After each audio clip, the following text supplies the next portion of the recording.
told me she was building a ship. Is that the thing Toes helped to build?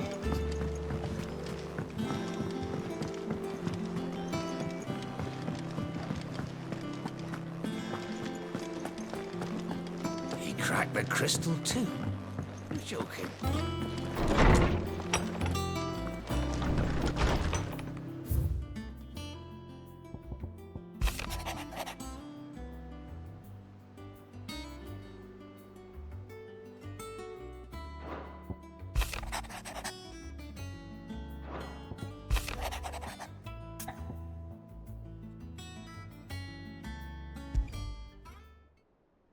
Trouble with the ledgers.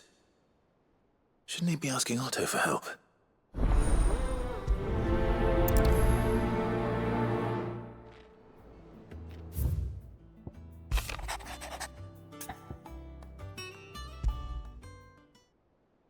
What could be wrong with Torgor? He seemed well enough when I last saw him.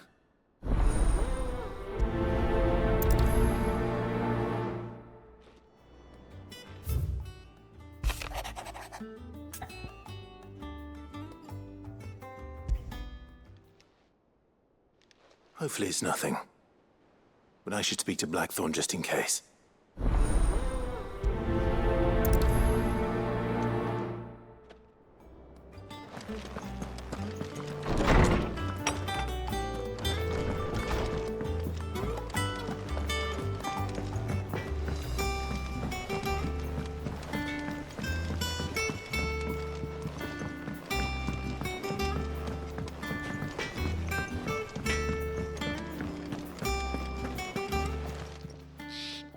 I got your note. You think something's wrong with Torgor? So you can read. Congratulations. But I didn't say I were wrong with him. I said something weren't right. He's not been eating me treats. He used to love cracking the bones from Molly's boiled brown, but now he won't so much as look at them. Didn't like him. Which is why I'm of a mind that his mind's on something else. You've not been working him too hard, have you? No harder than usual. Is that it, boy? Do you need a rest? What was it you said he was? A frost wolf? That's what the lawsman seems to think. Then maybe this all has something to do with whatever it is that's woken inside him. I suppose things have been different since Rosalith. Perhaps Hippocrates knows something. Instead of everything, you mean? Perhaps.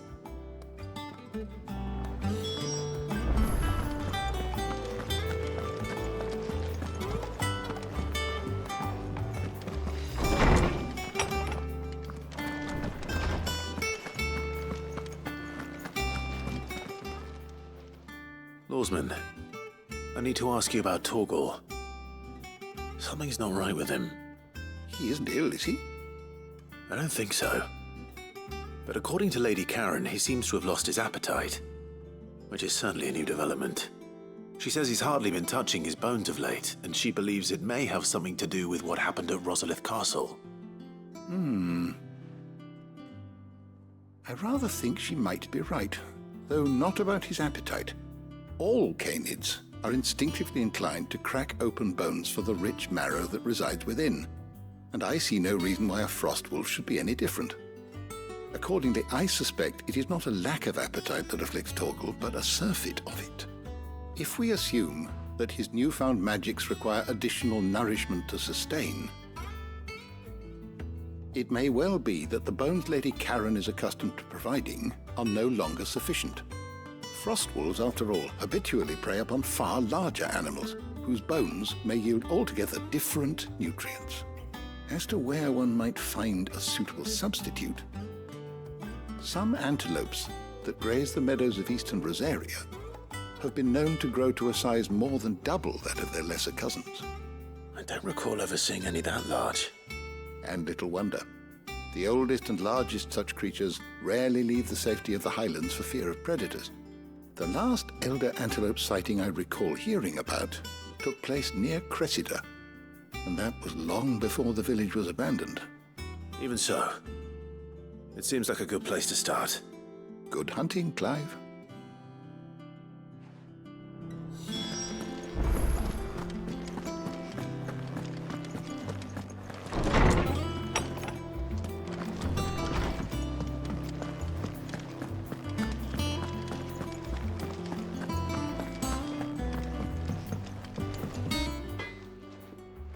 Blackthorn, do you have a moment?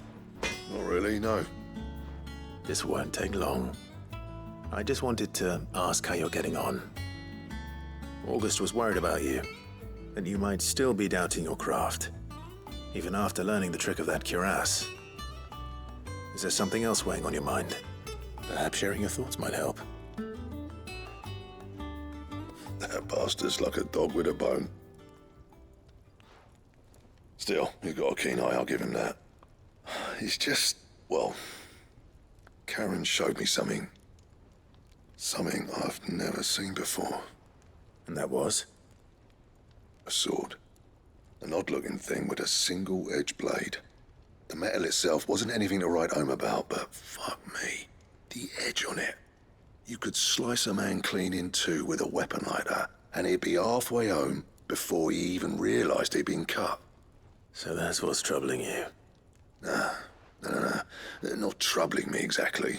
More distracting. Can't stop thinking, how do you get an edge that sharp? It's driving me mad.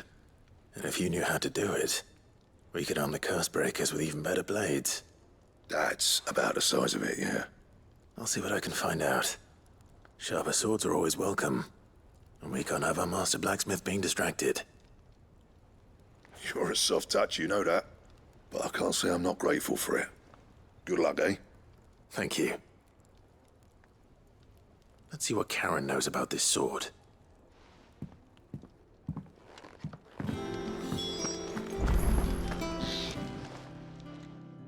You're looking well, Karen. What do you want? Out with it. I want to know about the sword you showed Blackthorn. Single-edged and extremely sharp. Running around after him again, are you? I suppose I am, yes. But I need to help him find out how to work an edge like that. It's driving him to distraction. Little wonder, I suppose. There's not many like that make it as far as the twins, and those that do go straight into private collections. Which made it nice and easy finding a buyer. Can you tell me who bought it? Where is it now? You think I tell people who my clients are? Suppose you're not likely to go nicking him off me, are you now? Fine. If you stop mooning at me like that. Lord Ignac's the man you want. Dalmecian bloke. Collects weapons and the like. And he's got more money than sense, which is why he's one of my favourite clients. Reckon he'll still be at the inn in Dalamil, where I left him. Thank you, Karen. Oh, and he's a touch eccentric, if you take my meaning. I appreciate the warning.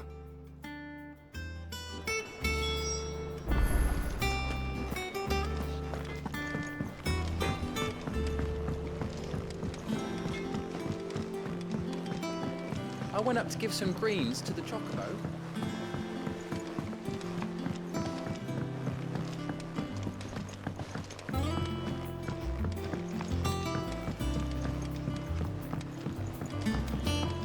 Wish I could take one of our birds.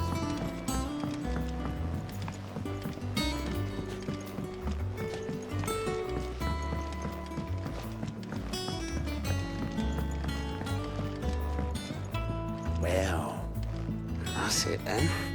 Here, Sid. Reckon you might be just the man to help me out of a bit of bother, if you've a mind to. Let's hear it. Well, it's about this alembic the chief's got me making. Lovely bit of kit it is. Bunging a solution you want splitting, and it will separate it out, just like that. Problem is, it won't always get rid of all the impurities. And with some of the stuff we need it for, that ain't good enough. Which is why I've been looking for something to filter the liquid we'll be cooking off. And that's where I was hoping you could help me out. I imagine Ty could get some use out of this alembic too. Distilling medicines and the like. All right. Why not? Proper job! So what exactly do you need for this filter? Nothing but bomb ash'll do, says the chief. Gave me a sample she'd obtained from the university stores. Couldn't believe my eyes. You pour the blackest blight water through it, and it comes out clear as a mountain stream. So, I did a bit of reading about where I might be able to get hold of some. And do you know what I found out? It's only the blimmin' bones of a bomb king. They leave them behind when they die, see? I take it that's where I come in. If you wouldn't mind. I saw a billet on the hunt board for one just the other day. Would have gone myself, but, well, fighting dirty great balls of flame ain't exactly my forte. You, on the other hand... All right. I'll see what I can do. Thank you kindly. And good hunting, eh?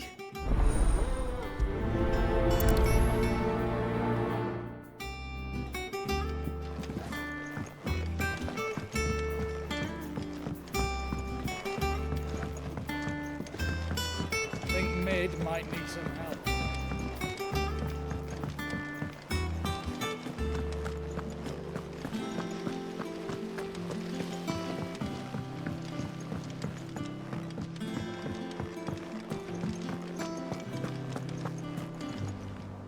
Clive, did you get my letter? That's why I'm here. Shh. Otto might be listening. Is this better? A little. Listen, I've some bad news. It turns out the hideaway may be slightly behind in its payment to certain lenders, and it's maybe my fault. But I swear to the goddess, I thought I had the numbers square. Sadly, that square turned out to be more of a circle. Zero, you might say. I can straighten it out, I swear, but it's gonna take some time, and I'm gonna need help keeping it from Otto. Bit late for that, I'd say. There you are! What a surprise! So let me get this straight. You forget to pay our lenders what they're due, and instead of coming straight to me, you get Clive to come to you. And I hope he'll dig you out of the hole you've dug for yourself. Clive, the man in charge of the place you've been cheerfully trying to bankrupt. And you thought this was a cunning plan. Why? Well, who needs paying? Oh, just Martha. And the dame. And, well, Lady Karen. But only 500 talents. We owe 3 of our most trusted friends 5 million gil. Each. 5 million each. They lent us the bulk of the money we used to rebuild the hideaway, you see, and, well, I must have made some sort of oversight. Those ledgers were my responsibility, and it was my decision to entrust them to you. This is my fault. Do we have that much to hand? I can always ask my uncle. No, we don't. And no, you won't. We've lightened Lord Rosfield's purse enough. After the king's ransom we had off him, he deserves better than to see our begging bowl. Besides, we'll need to learn to stand on our own if we're gonna make this work. All right. But that doesn't mean you have to shoulder the burden yourself. Is there anything I can do to help? There might be. How'd you fancy taking these to Martha and the dame? Rocks. Rocks, he says. Worth 1,000 talents apiece, these are. A little something Sid and I set aside for when times got lean. And I reckon 15 million in overdue debt probably qualifies. I just hope our associates' eyes are a bit more discerning than yours. I'm sure there will be. Should be me making the rounds, really. But you know how it is with this place. Orders to bark, arses to wipe, and all that. I know. Which is why I don't mind going in your place. Go. Do you know why I only gave Master Clive here 2 star rubies? Because you'd rather Lady Karen killed me. Because I'd rather Lady Karen killed you. Yes. Well, I suppose this is goodbye then. Don't worry. I'm sure Karen will understand. Really? Do you think so? No, I don't.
Here.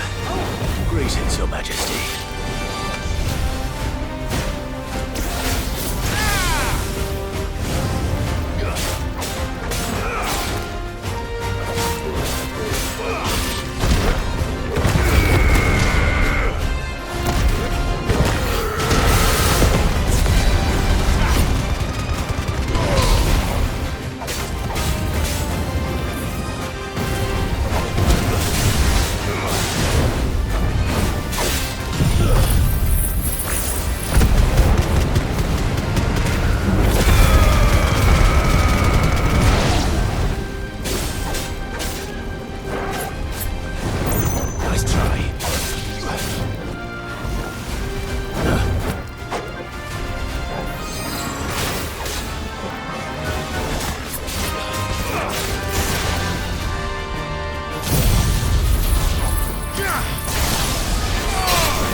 Your reign is over.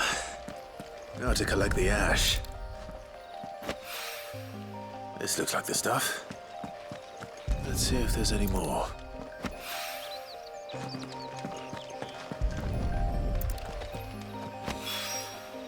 That should do it. The wine needs more than this. You can...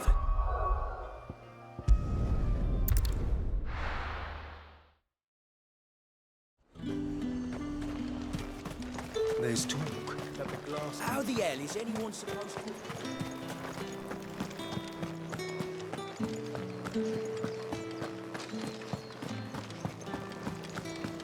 Did you hear? The gates to heaven. I want to see you again. It's all right. What am I going to do without sweet water and oil of talc? Milady, I come bearing gifts. Gifts? Whatever is the occasion.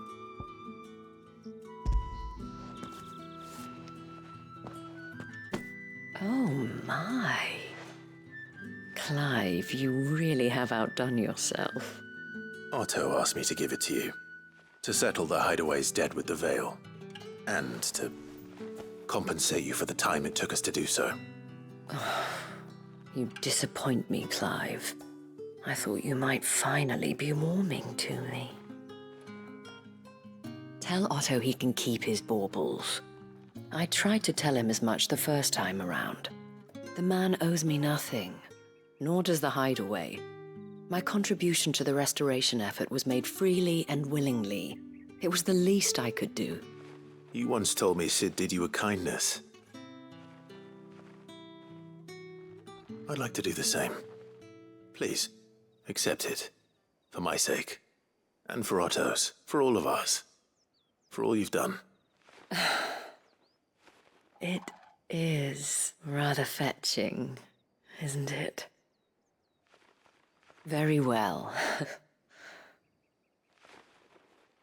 Otto is lucky to have you, Clive. I doubt anything could ever replace his son. But you and the others at the hideaway are the closest thing he has to family. Otto had a son. Long ago, yes. Sid told me Otto lost him when he was just a boy, and blamed himself for not being able to stop it. I don't know how it happened, whether there was anything he could have done, but it was clear that it weighed heavily on him. I didn't know. How could you have? I doubt anyone did. Besides Sid, I've never met a man more keen to bear his sorrows in stoic silence. An ill habit, given that both have always been surrounded by friends desperate to help them. I'm beginning to see that.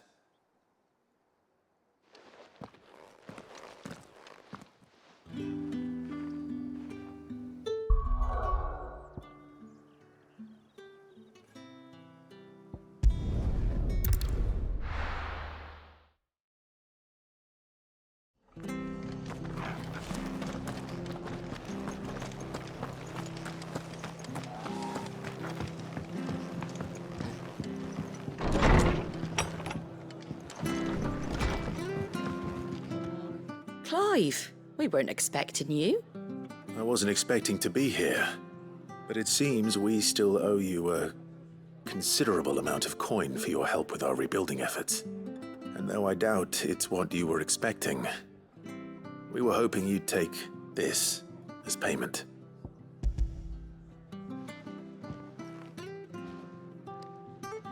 A star ruby? I can't accept this. It's worth at least twice what you owe me. More if you can find yourself the right buyer. Think of the difference as interest. Interest? If word got out I charged that much, no one would ever borrow from me again. Anyway, why are you the one here asking me about this? I'd have expected Otto. Bit much sending the Lord Marquis out to settle your debts, isn't it? The old goat working himself to death again? Something like that. Most days I think he's the only reason the hideaway's still standing. Same as always, eh?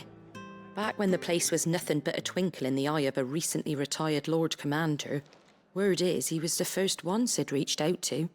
Probably knew that without his strong arm and level head, the idea would never get off the ground. Sid may have been the face of the hideaway, but Otto's always been the backbone. And when Sid passed away, we were all worried that would be the end of it. That Otto would just give up. His death was hard on everyone. But it must have hit Otto hardest of all. But he didn't give up, did he? Quite the opposite, in fact. If I recall, he was the one who nominated you as Sid's replacement, and rallied the rest around you. I reckon what he saw in Sid, he saw in you too. And don't we all? Doesn't hurt that you're half as stubborn and twice as handsome, neither. That, and you keep good company. I suppose I do.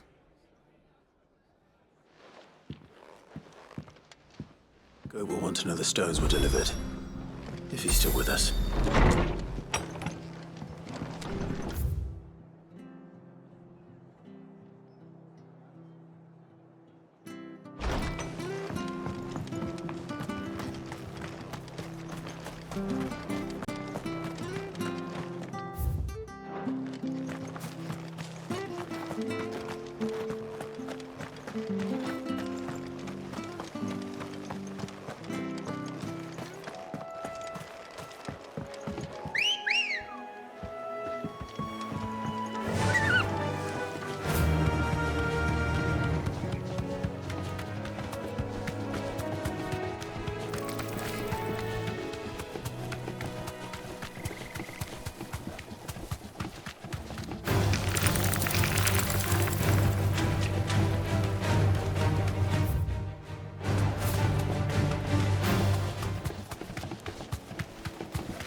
certainly quiet. If I were a giant antelope, it would seem like just the place.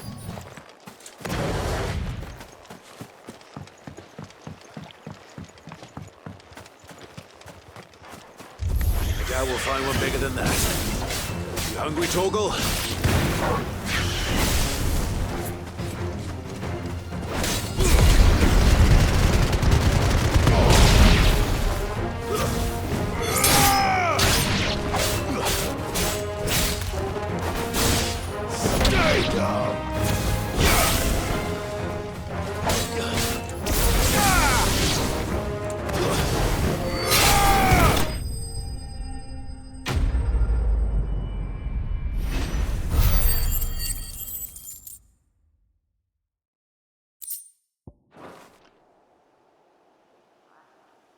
Now,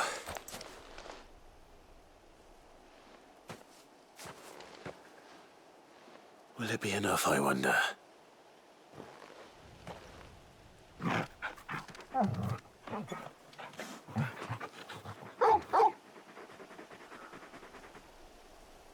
I say that answers my question, which means we owe the lawsman our thanks. You're just a big puppy, aren't you? A very big puppy.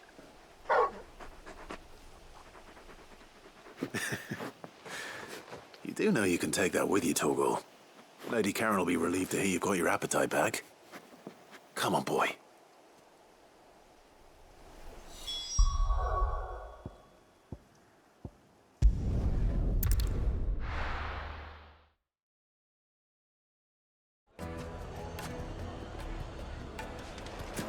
People take notice of wealthy men. Shouldn't be too hard to track down Karen's collector. It's gone. The whole mother crystal, gone. What are we gonna do? Calm yourself.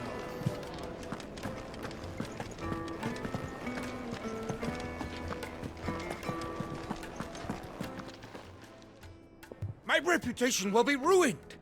Ruined! Calm yourself, Lord Ignac, I beg of you, before you do yourself a mischief. Pardon the intrusion, but... Out! Get out! I paid for these rooms so I wouldn't be disturbed. Leave me be! Please, allow me to apologize. His lordship is going through a difficult time, and he's never been fond of guests arriving unannounced. Radim! Get rid of the filthy oaf this instant! Very good, Lord Ignac. Would you mind stepping outside for a moment?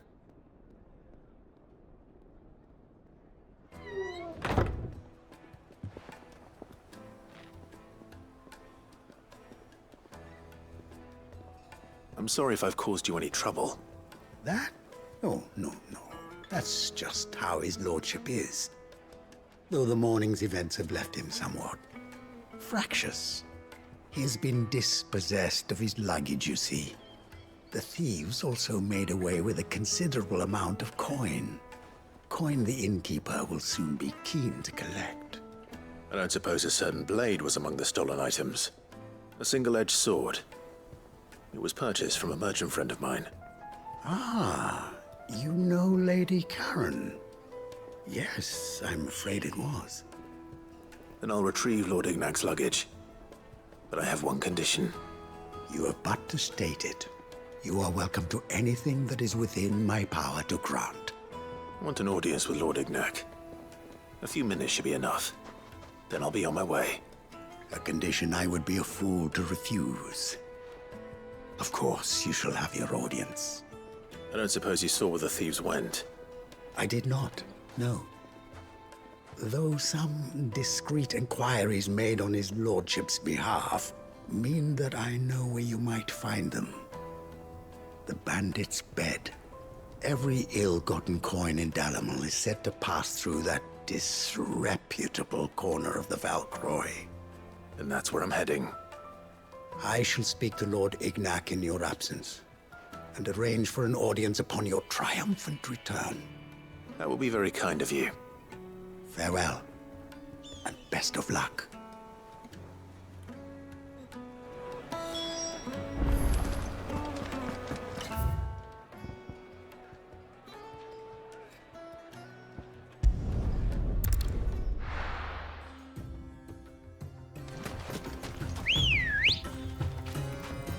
Ready, go?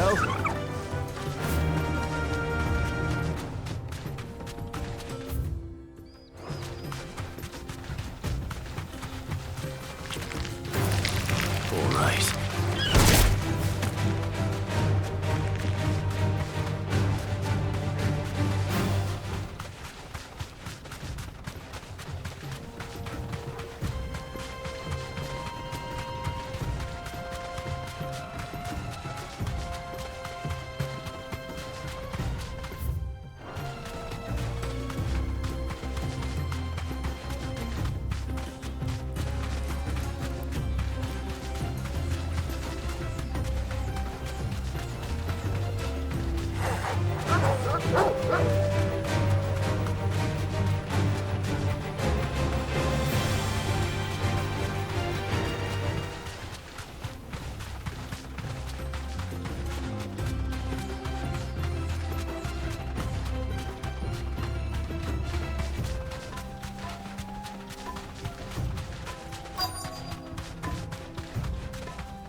Got company!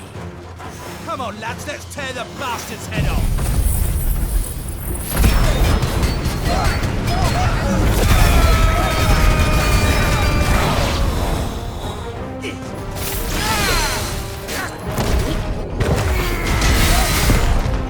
Nice try.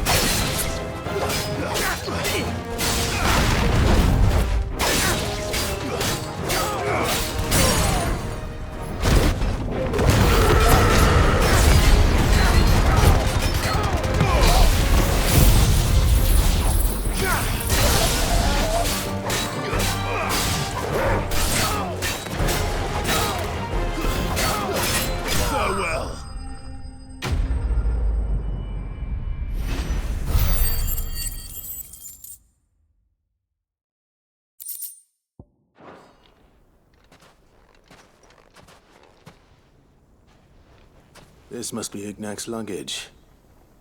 Nothing seems to be damaged. All right. Let's get it back to Dalamel.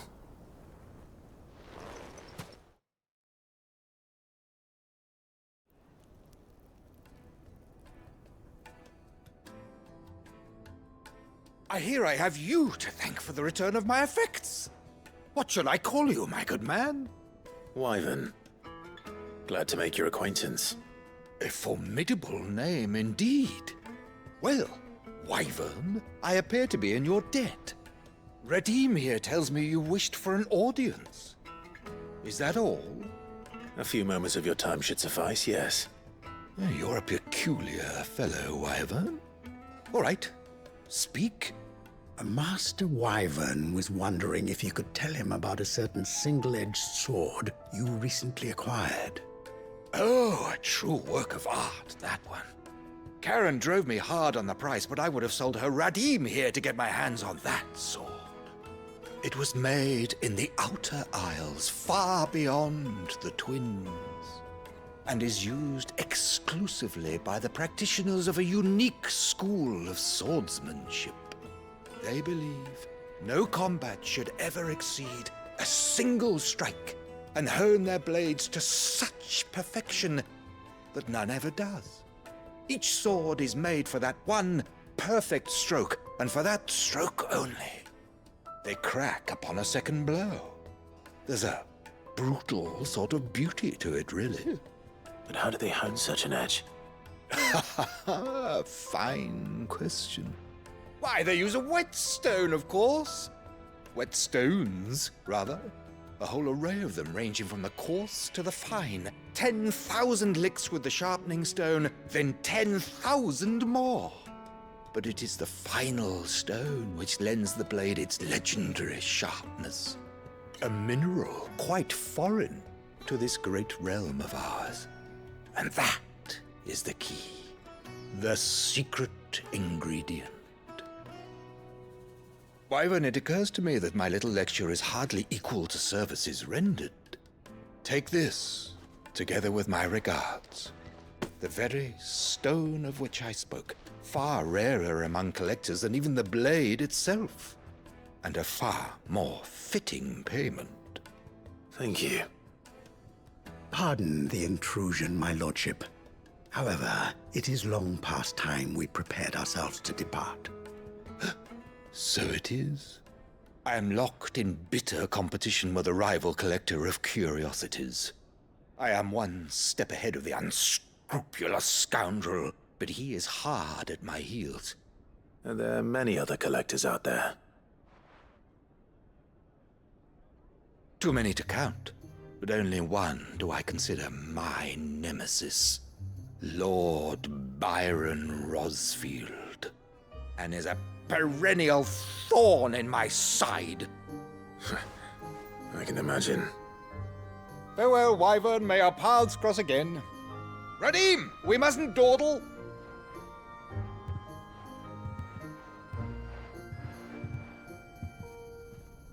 I think his lordship is rather taken with you, Master Wyvern. Thank you again for your assistance. Coming, my lordship. I'll be right there.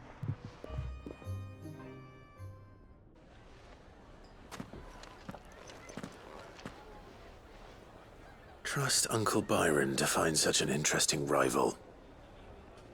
Now, let's see what Blackthorn makes of this whetstone, shall we?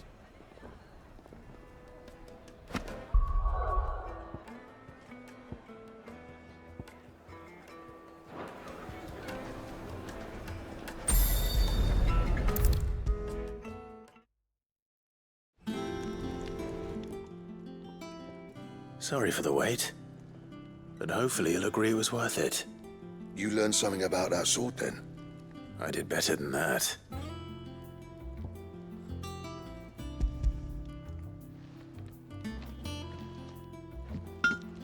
A whetstone? Yes, but not one you'll find anywhere in Valisthea.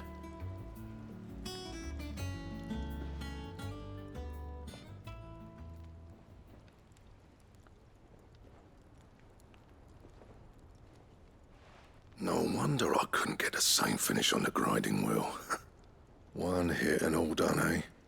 Might not be so bad if all you ever fought were duels. Good luck on the battlefield. Your second opponent would be your last, no matter how good you were. Even so, is there some way it could be used to give the curse breakers an edge? I think so, yeah. With this whetstone and the right kind of steel, I could probably even make a twin of the blade that rattled me. But there'd be no replacing this little rock once I worn it down to a sliver. I reckon we get a dozen swords from it, if that. Swords that the curse breakers wouldn't know how to wield properly, and that would see them through a single fire piece. Nah, no point trying to copy that thing. Be about as much use as a wax anvil. But finishing our blades with a whetstone this fine, now that's something to consider. And what's finer than fallen masonry, eh? Or more hard-wearing, for that matter. Just imagine it. Good Valisthean steel with an edge as sharp as any found in the Outer Isles. I won't make a copy, nah. I'll make something much better. I'm sure the curse breakers will be delighted. Just don't push yourself too hard. Don't you worry about me, sunshine. I've been working day and night since I was half your age, and I'll still be here when you're long gone. Hey, thanks, Clive. I mean it. I owe you one, August too. It's good to know someone's looking out for me. He'll be happy to hear you said that. And I'll see that my debt to you's paid. First new blade I make's got your name on it. You come and find me when you've got the materials. All right. I will.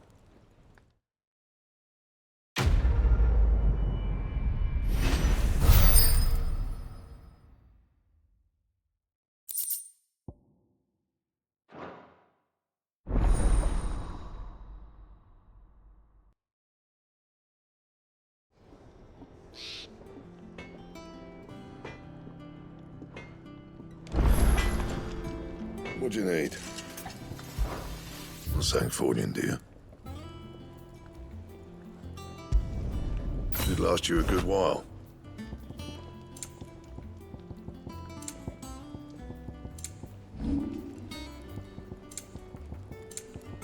That it? Fine.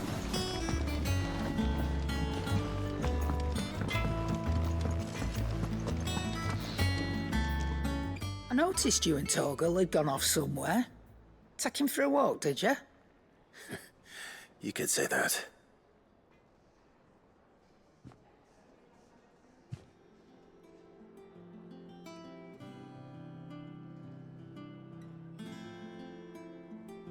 So, Molly's leftovers weren't good enough, eh? That'll teach me for treating you like you're still a pup. All right, no need to shout. Now we know what you're after, I can see about getting some in. Speaking of which, I brought one for later. Can I leave it with you?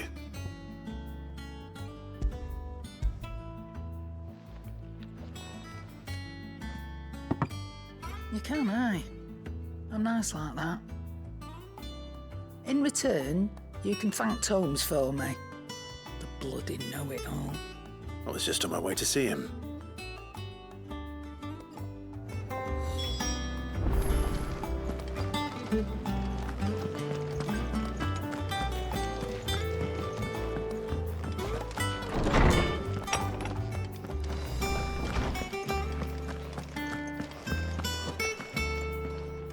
Ah, Clive.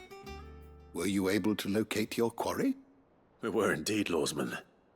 You pointed us in exactly the right direction. And Torgal's been a very happy hound ever since. Very good, very good. Lady Karen sends her thanks, by the way, for your part in solving the mystery. Ah. But that reminds me. After your last visit, I found myself pondering Torgal's talents. Do you recall our conversation concerning Lady Jill's role in Torgal's transformation? About how she somehow woke the power within him. Precisely that. A reasonable conclusion, I thought, but one which raised certain questions in my mind. You see, the Fenrir of legend served Shiva and Shiva alone, and while the powers attributed to him are certainly impressive, the records imply they are somewhat different in nature to those you described Torgal as having used. What are you suggesting? That Torgal may be the beneficiary of more than one icon's power. Consider that in addition to Lady Jill, he has served as a loyal companion to you, your brother, and even the late Cid. In short, the icons hitherto near at hand, or should I say at paw, have been diverse and plenty, and that number has only grown as the realm's dominance have fallen to your sword. One can but speculate as to how all of this has affected Torgal. He has seemed more fierce of late. And if I am not mistaken, he will grow fiercer still. We are fortunate indeed to be able to count him amongst our allies and not our adversaries. Oh, he's more than an ally. He's a friend.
Wish I could take one of our clothes.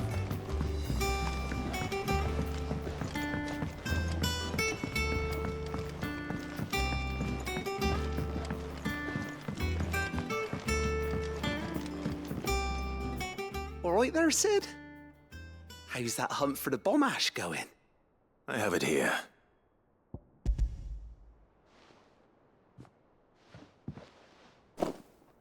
That's the stuff. And plenty of it, too.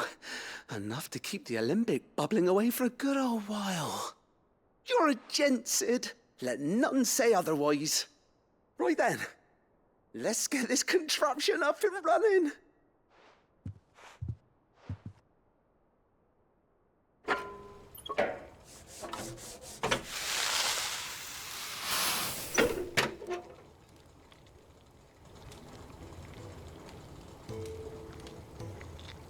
There we have it. The Telemon Alembic. And it works just like the chief said it would. Very impressive. Says the man who cut down a burning boulder. Speaking of which, I still haven't returned the favor. There's no need. The good it will do for the hideaway is reward enough. Don't be silly. Why don't you let me take a look at that bag of yours? The one you keep your potions in. Reckon I could work some magic on that. What kind of magic? Well, we happen to have isolated a substance in our test run of the Alembic that I reckon will make even the toughest lever supple as anything. Thought we might use it to breathe new life into old boots and the like. Save the hideaway a few gil. Ah, I reckon if we slap a bit on your bag, it'll loosen it up enough for you to squeeze in a bottle or two more. Well, it can't hurt to try, I suppose.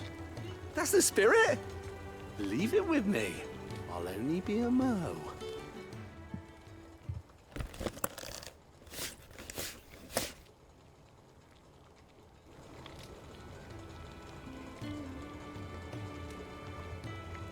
Well, what do you reckon? It certainly feels more flexible. Right?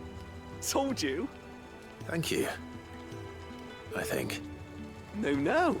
Thank you for supporting Mid and the rest of us in our endeavors.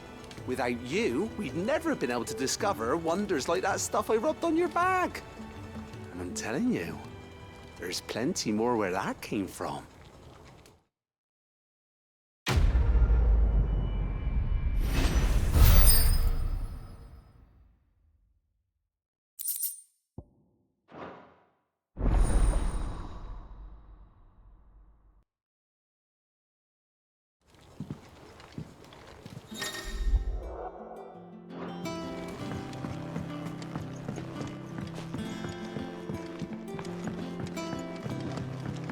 Think Mid might need some help, Tony.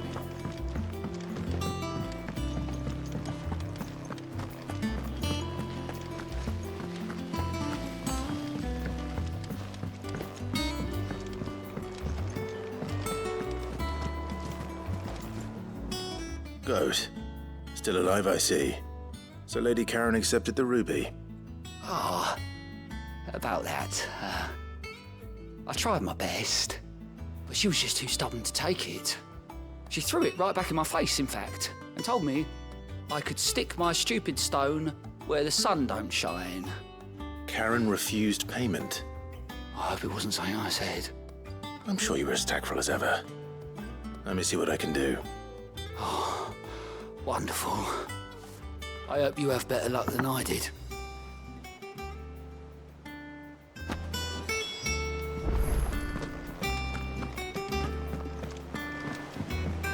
Meg told me she was building a ship.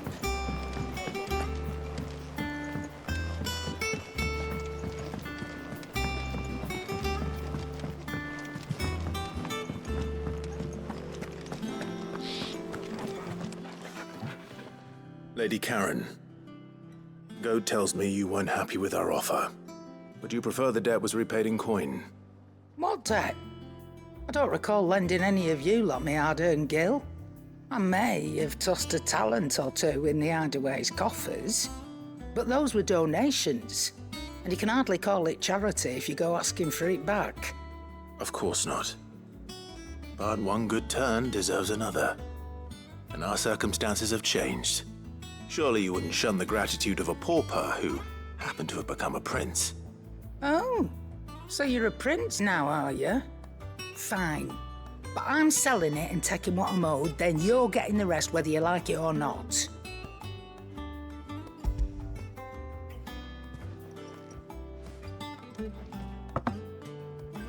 Where'd you even get this?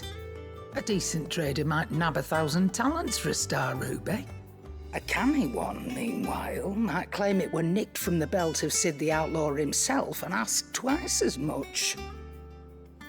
Might be I already have a buyer in mind. Might be you even know her.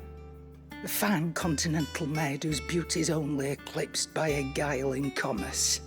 You wouldn't mind, would you? Not at all. Just be sure to tell her that it's always a pleasure doing business.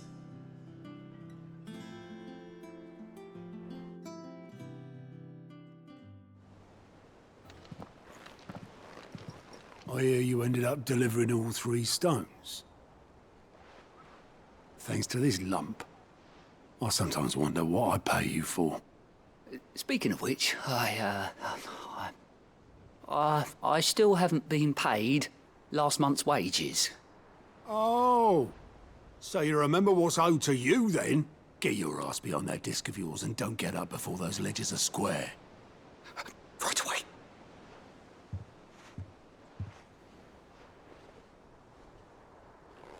I've seen that before. You have, yeah. Plenty of times. It was the only goblet Sid ever used. Either out of habit, or because the filthy sod couldn't be bothered to find a clean one. I knew so little about him. Like most people. Martha and the Dame both seem to have fond memories of him. I bet they do. How long did you know Sid before he... Before he died. 20 summers, give or take. Back in the day, I was a purser on a trade ship, which is where I met him. He bought passage to... I forget where. And having nothing better to do on the long nights, we sat up drinking island rum till the morning bell dragged me back to my duties. Quit my post not long after that, on account of making a fine maiden's belly fat. But me and Sid stayed close, promising we'd one day sail the seas again. That was before fate stepped in and said she was having none of it. The magic woke inside my son soon after his first name day, and there was no hiding his knack. Couldn't you and your family have... My family were the ones who summoned the constable, wanted the monster taken away. I couldn't turn my back on him, forget what I felt, and I couldn't for the life of me understand how they could. Luckily, Sid was of the same mind as me. It was him who stood beside me when all I wanted was to tear the whole world down. Him who cried for me when I had no tears left of my own. Him who swore he'd do everything he could to stop it from happening again. And he was true to his word, too. Left the Royal Army once and for all. His ranks, his ribbons, gone. Just like that. Threw away everything he had. All to right a wrong that no one else had the courage to face. I knew then I'd follow that man to the ends of the earth.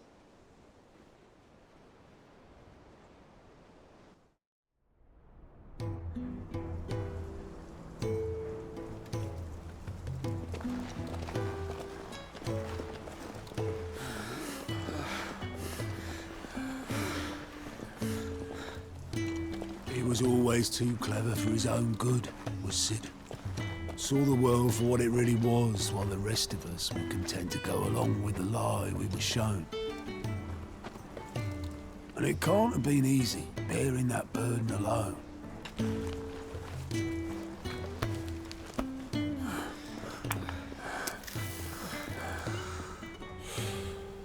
But he didn't let it stop him. He never lost faith in what he believed was right. And that gave us faith in him, faith he'd steer us true. So I swore to myself that I'd always be right behind him, ready to catch the stubborn sod, if ever he should fall. But I couldn't even do that.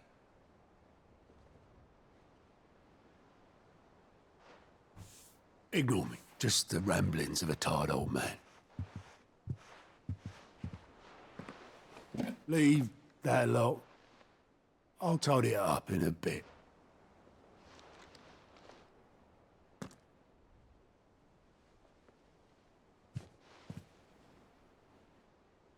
This is Sid's handwriting.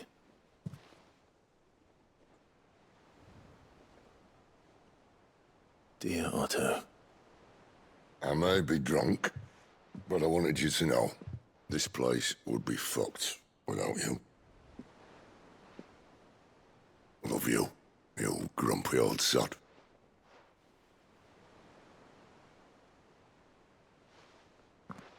This note. Hmm? What about it? Sid was right. Without you, we'd all be lost.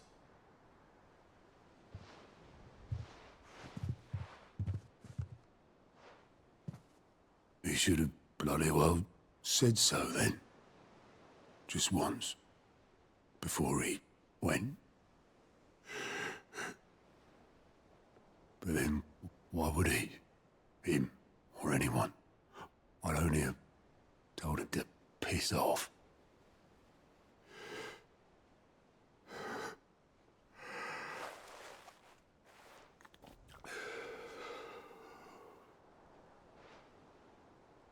You're wrong, though. Both of you. It was never just me keeping the hideaway afloat. It was all of us. I just shoved people in the right direction, and I barely seem to be able to do that anymore.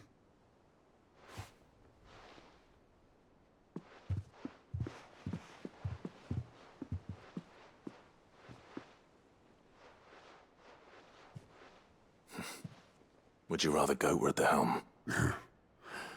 Well, maybe I've got a few more years left in me. I'm going to hold you to that, Otto. Before you go, Sid would have wanted you to have this. But that's... This'll do me just fine.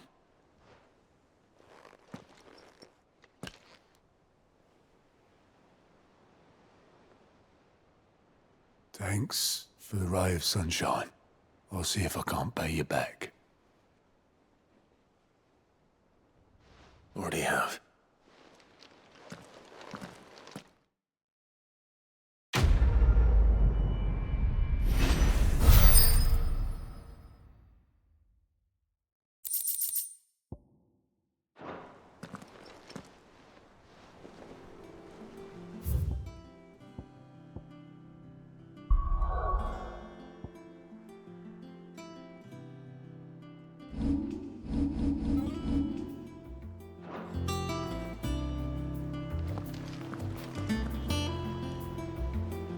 All right, Clive. Asterix. We'd finished sending half the hideaway traipsing across the twins, has she? I swear, that girl'd do anything to put off visiting her old dad's grave. No excuses now, though, eh? Not quite. She said there was one final thing she had to take care of. I'm sure she'll be finished soon enough. She said that? In those words? She did, yes. Clive? Were you born yesterday or something? There is no thing. She'll probably be halfway to Canva by now. Mid. I might still be able to catch her.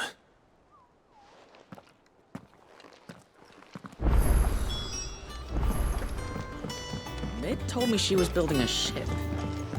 Is that the thing Tomes helped?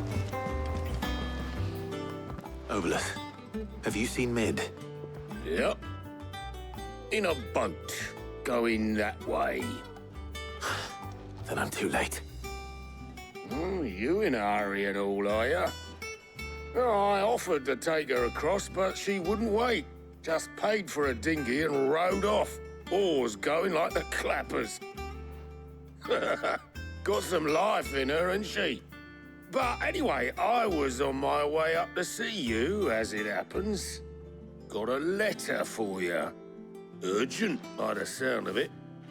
One of your uncle's men said I was to hand it to you in person, post-bleeding haste. And you're here now. Thank you, Obeleth. Don't mention it. What tidings, Uncle?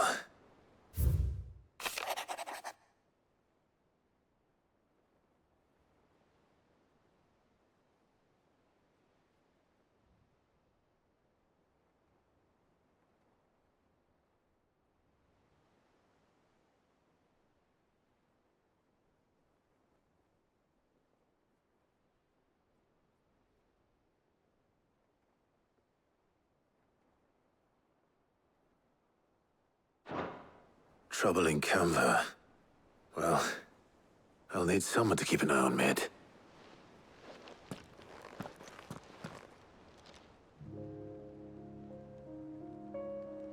So what? Mid got us to do all the dirty work and then just sailed off into the sunset? It, seems that way. Well, nothing we can do about it now. But next time you plan on visiting Sid, you might want to tie her to something before you suggest it. Ah, don't be so hard on her.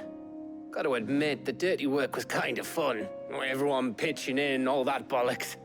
Just like when we built this place. You're right. Anyway, we all set to head to the old hideaway. I could do with getting to Canva pretty sharpish. Wouldn't do to keep Lord Rosfield of the Seven High Houses waiting now, would it? Not after he asked for me personally. Gav will be leaving with me. Will you mind the place while we're gone? You can count on me. Just be sure to give Sid and the others my regards. All right. Oh, by the way, Jill will be joining us too. She's got some things to take care of, but she'll meet us there. I hope she's telling the truth at least.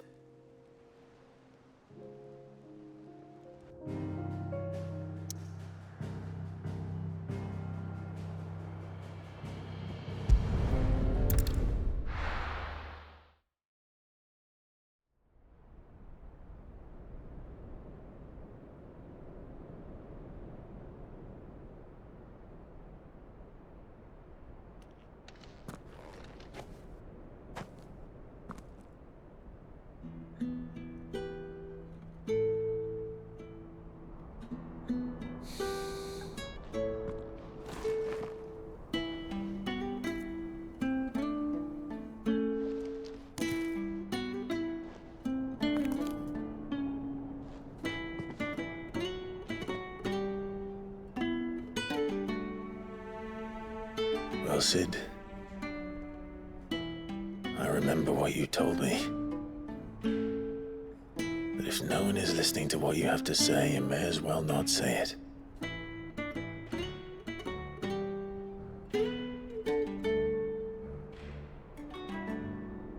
But I will say this, old friend. Hugo Kuka is gone. His shadow looms over us no longer. It's a pity the Phoenix can't be in two places at once. If he'd have been with us, maybe he could have done something for the lost. Not even the Phoenix can bring people back from the dead. Life has a beginning and an end. So we must live while we have the chance. Not as slaves to the crystals, but as free men. May we join you?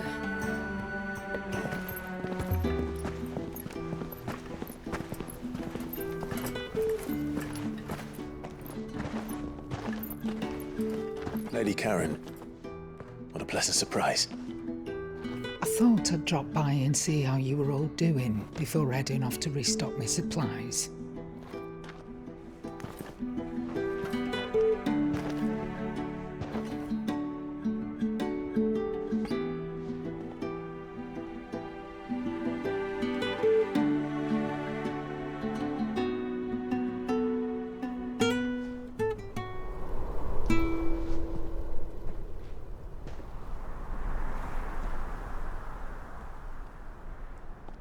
It wasn't the most scenic view back then, but it were never as bad as this. I know. The blight marches on. And soon, there will be no escaping sights like these.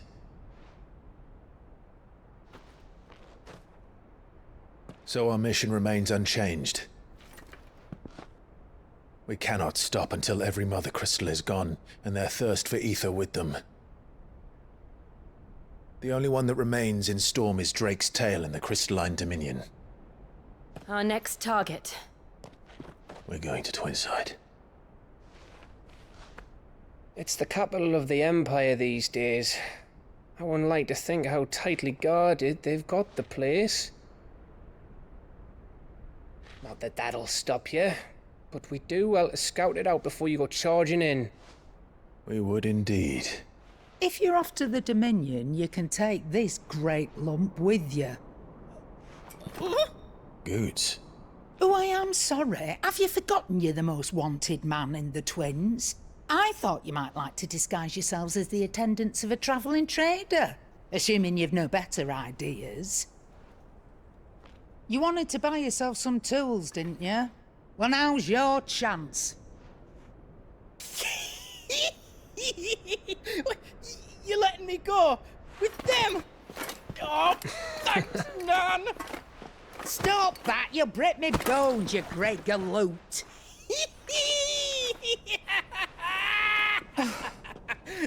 There's a caravan that runs back and forth between the Dominion and the Bocklad markets. It's managed by the Merchants Guild. Just show them Goots' traders pass and you'll be on your way. It'll be a damn sight less risky than footing it the length of the Crystal Road. That's for sure. Thank you, Karen. And glad to have you with us, Goots. Okay then.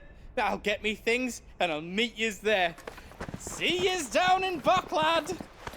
Get off! Me poor fingers! Jill, you're with me. Understood. And Gav? Already on my way, Captain. Be careful. Aren't I always?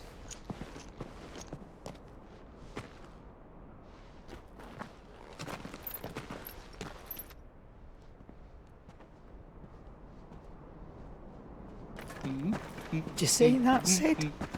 Your protege's making a proper little outlaw of himself.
How are you feeling? Better. Thanks to Taya. I'm glad to hear it. And Torgal helped too. Didn't you, boy?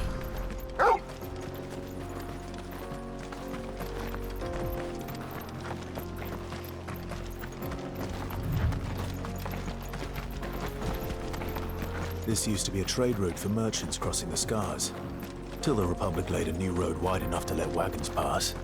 and all official traffic moved there. Leaving this one for those living outside the law. Indeed. I doubt we'll be the only outlaws on the trail today.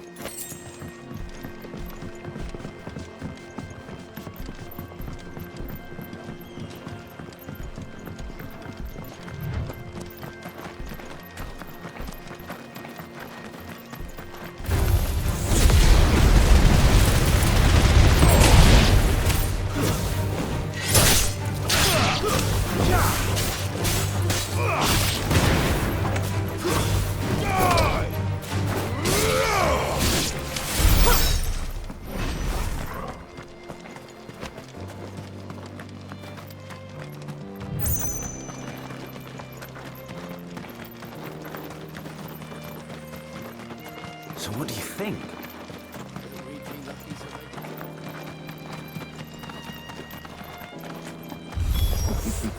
How nice. They have a hideaway of their own. Stay down!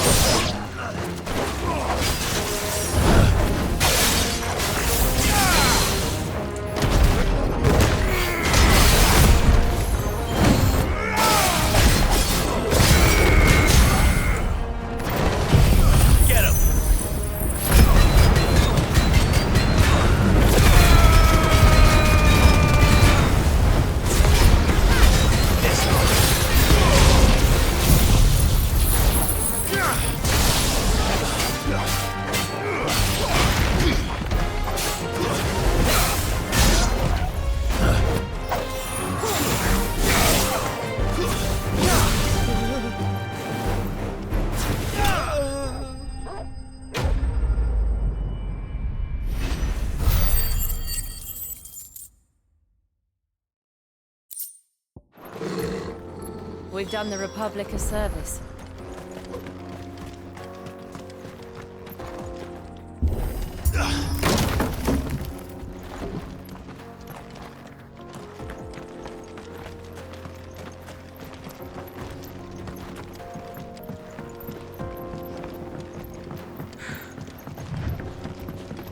I see the Dalmex lag behind Rosaria when it comes to bridge building. The fallen ruin should hold, at least. The path continues on the other side.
So this is Zemeckis.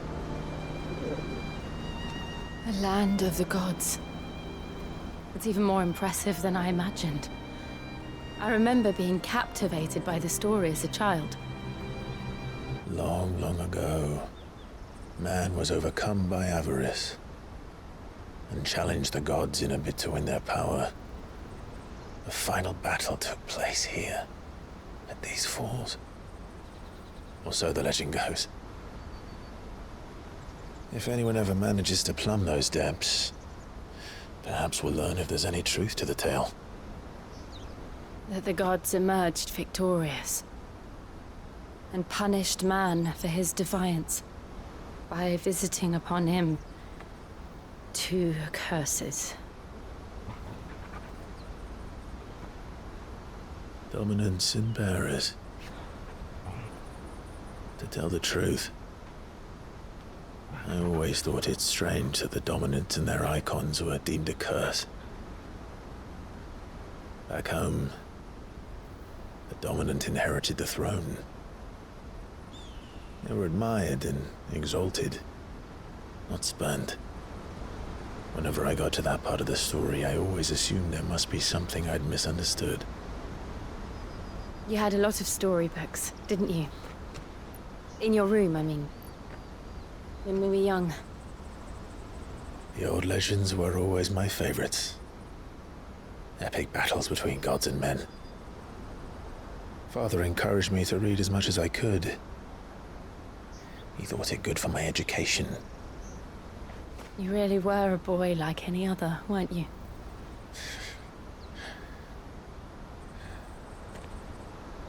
Just look at this place. It's enough to make you believe the legends are true. I know.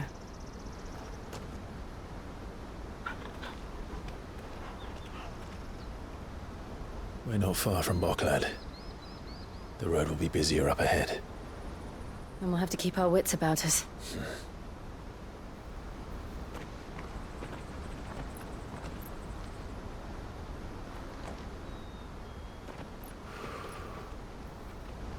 Clive? Something wrong? Nothing. It's nothing.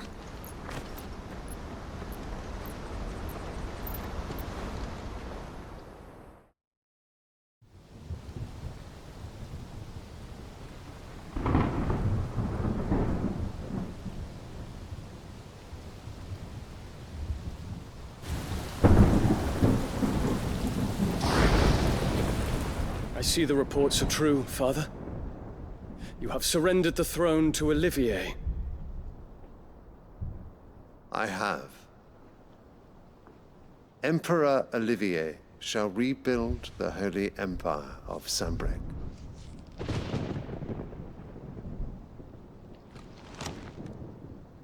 How is he to rule an empire? He is but a boy. I shall advise him until he comes of age. Father, please. Or for as long as I am able. The empire we seek to build needs young blood to rule it, and I can think of none better suited to the task.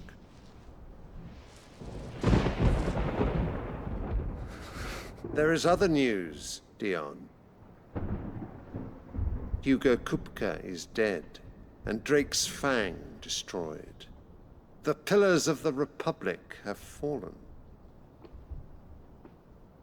Ere long, the Imperial banner shall fly over every city in storm. And then Valisthea. All shall bow before their Emperor. Father, these are the words of a tyrant. They are the words of a god. The Emperor whom I gladly serve. Great Greeker, made flesh.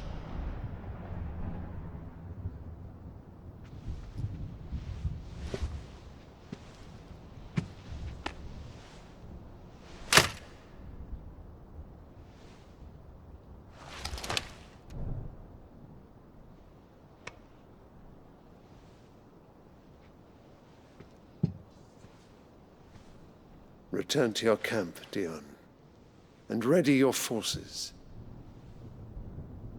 It is time to show the world the true power of Sanbreque. Father, I find you much changed. Is this truly the path you wish to tread? Or are these the ambitions of another? Of Ultima, perhaps? What nonsense is this? I speak my mind, and my mind only. Though I do owe Annabella thanks for reminding me of certain truths regarding the nature of nations, of rulers, and of the divine. You would trust the words of this traitress? She betrayed her country. She slew her husband. You have ever been an invaluable servant to Sambrek, Prince Dion. I trust you will continue to serve your emperor in the wars to come. The canker! Silence! Insolent wretch! You will bend the knee. All else is heresy. Sire, forgive me. This audience is over. Come, Your Radiance. The Rowena Syndicate awaits your pleasure. Oh, not another meeting with silly old men. They're so boring. I'm hungry, Father. Can't we have luncheon instead?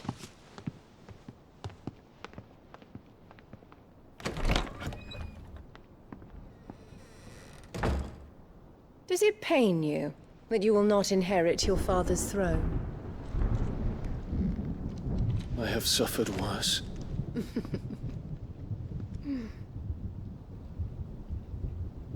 Count your blessings, Dion.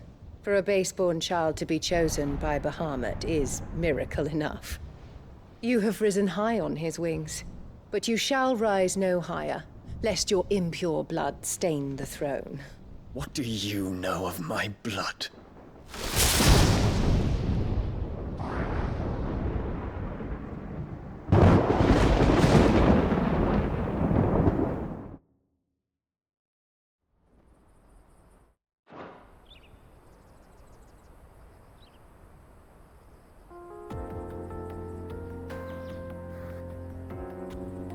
The Boklab markets are to the north. We just need to hug the coast.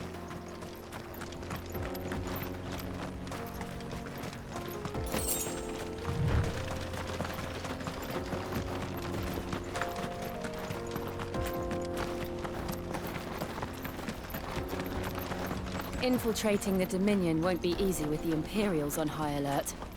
No. His Radiance has lost one capital already. We can be sure Sylvester will do everything in his power to hold on to Twinside. His troops are well-trained and increasingly battle-hardened. But it's not as if we can wait for the siege to end.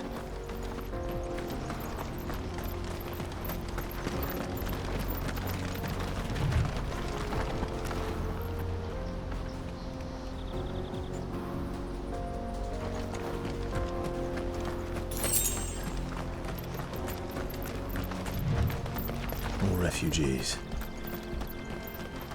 And they're all making for the crystalline Dominion. Because they don't know how to live without the crystal's blessing.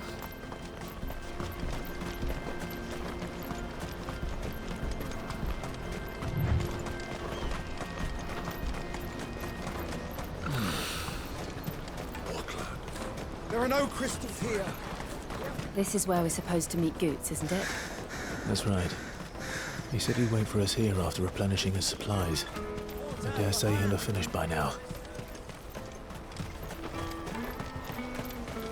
Let me carry your goods. I'm cheap. Peaches and pears.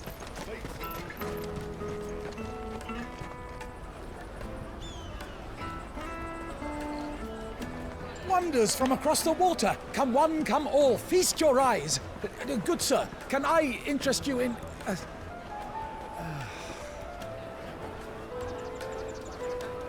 How much? For a measly crust of bread? You won't find any cheaper. Not nowadays. But you're more than welcome to look.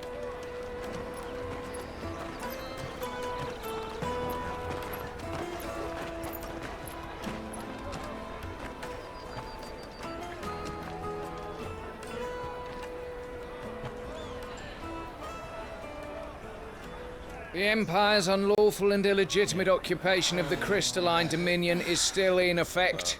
Only those whose business in Twinside has been officially approved by the Republican Army will be permitted to cross the border. All who seek entry are to form a line and ready their documents for inspection. It looks like we aren't the only ones who are eager to leave. And they're checking everyone. Can't you make an Not for the likes of you.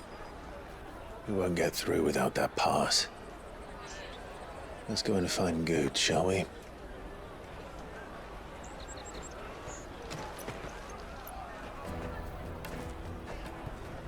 He must be around here somewhere. Come taste my peaches. They're sweet as nectar. I'll take the large one. Ah, Good. There you are. Clive, I'm so sorry. Don't tell Nan, will you? Slow down, Good. Just tell us what happened. It's me trader's pass. It's gone. We cannot ride the caravan without it. We won't even be able to get through the flipping checkpoint. Do you remember when you last saw it? It was in my pocket a minute ago. Then a bairn bumped into me and... Yeah. You don't think that they might have nicked it, do you? It wouldn't surprise me. A busy market like this is prime territory for pickpockets. So, to get the pass back, we need to find this child. Where would we even start? I know where! I've got a pal in Bock lad who might be able to help us. No one knows more about what goes on round here than she does. Where do we find her? She's the owner of the Crimson Caravans, up that way. Sign's got a red chocobo on it. No time like the present. You two go on ahead. I'm gonna check the rest of my stuff, make sure no one else is missing. All right. We'll meet you there.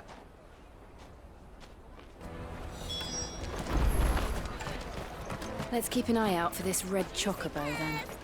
And the other on our purses. Next to the checkpoint.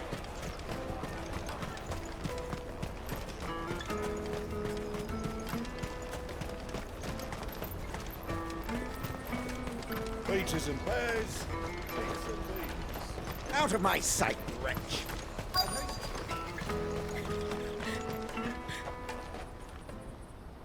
Looking to hire a coach? It's 10 million for a two-birder to the Crystalline Dominion. Take it or leave it. Oh, we're not here for that. Then I bid you good day.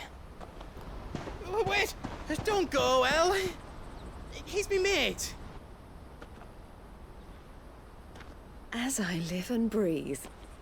Goots, what are you doing back in Bocklad?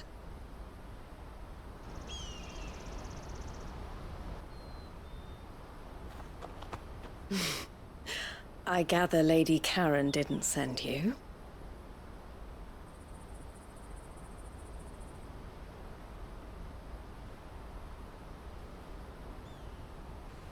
So what trouble have you got yourself into this time? It's me trader's pass. It got stolen. By a little bairn. Of all the... You're the size of a marble. Honestly. Ugh. Goots told us that you know the markets well. Might you have an idea which little bairn could have done this? We don't intend to punish them. We just need our pass back. Then, we can be on our way. I see. So neither of you has a trader's pass either. Not that anyone would take you for traders, but I suppose that's why you came to me, correct? Now, I can't say for sure who took your pass, but I suspect I know why they did it. Let me explain.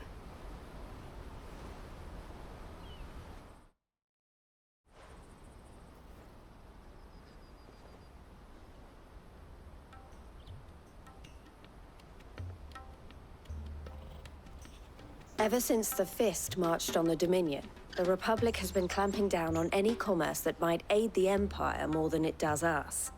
Which means traders' passes have gone from being merely a way of easing one's progress to being essential if one wishes to cross the border at all.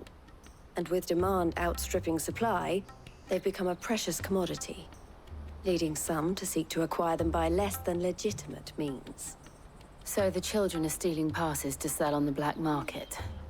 Yes, and no.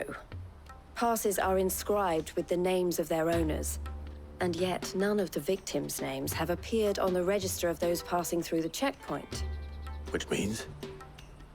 That someone is doctoring the stolen passes. The same someone who is encouraging the children to steal them. And the same someone who has Goots's pass, no doubt. Whoever they are, they're ruining the livelihoods of honest merchants, which is why we've decided to take a stand.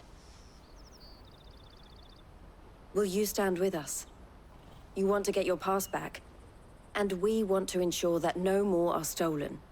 Catch whoever's behind it all, and 2 birds shall be slain with a single stone.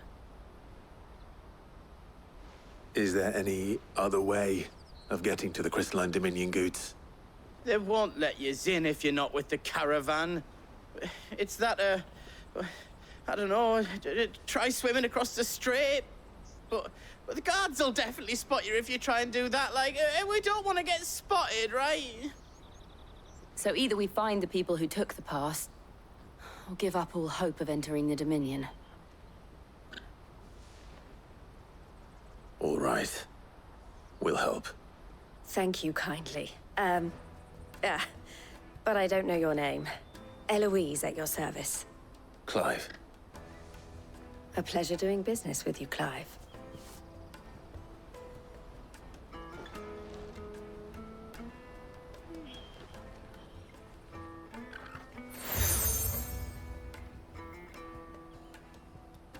The proprietor of the furniture makers by the coach stop is spearheading the search. Wear that, and he will know you for a friend. I suggest that you speak with him first. The furniture makers. Understood.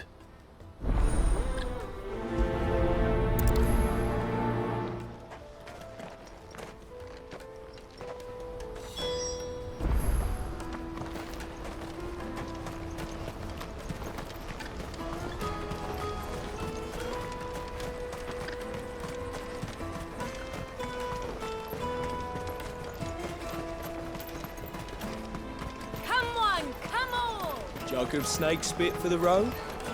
The caravan stops next to... Juicy pears! Snake your nerve! Are you the furniture maker? Looking for something in particular? Ah, Eloise collared you too, eh? Then I expect you want to know more. She told me you were leading the hunt for the pickpockets. What have you learned? For one, that they're targeting the traders carrying the biggest packs. Harder to watch your back, see? And less chance of the mark giving chase if they're spotted. Not that they'd be likely to catch them. Those imps know every inch of this warren like the backs of their hands. Their eyes must have lit up when they saw Goots. The fishmonger round by the gate's been trying to track down the children involved. You should go and have a word with her. Thank you. We will.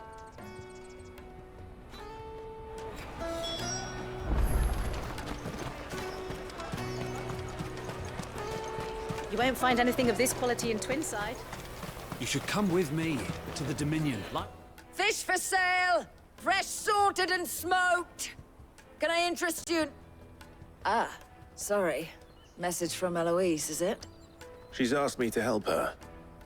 To help you find the pickpockets. Is that so? Suppose I better tell you what I know, then. For one, this isn't a family operation.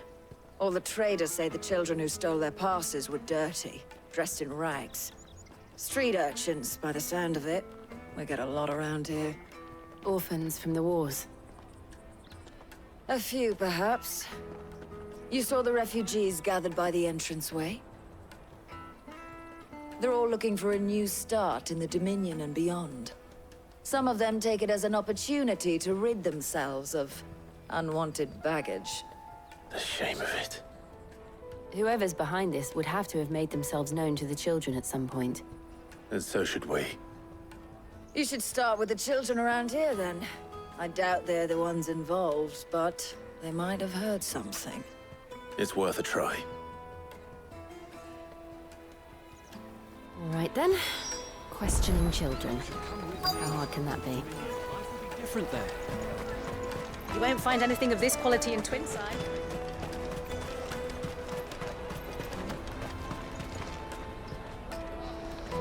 Do you have a moment? What do you want? What I want is to know who's asking children like you to pick pockets. I don't know. Nobody's asked me. What's picking pockets? Do you get paid for it? No, you get in trouble for it. So if they come calling, you know what to tell them.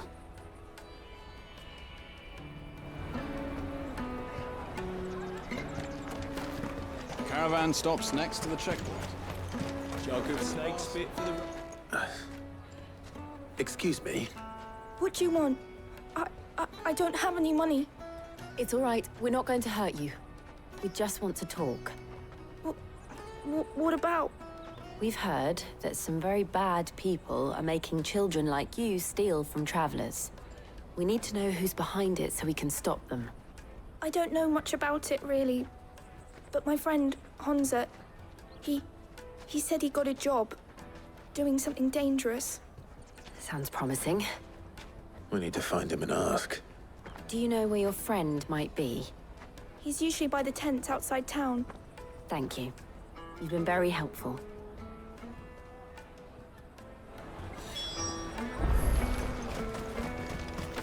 Come on, come on! Peaches and pears. Let me carry your goods. I'm cheap.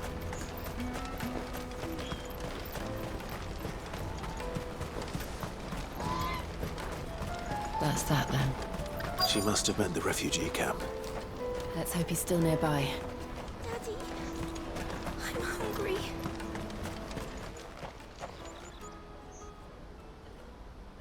That big fat donkey was easy pickings. He wouldn't have noticed if we'd robbed his boots off him. Yeah. Wish we hadn't handed over the pass, though. Could use one of those things to get out of this dump. Chance would be a fine thing. The moment they found out, they'd string us up by our guts. Would they now? Perhaps you'd like to introduce us to these charming characters. Shit, we're in trouble now. What do we do?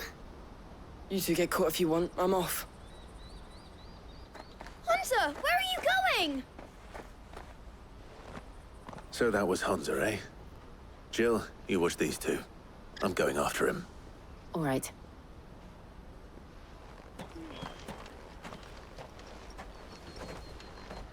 He can't have gone far. I need to find him before his employers do.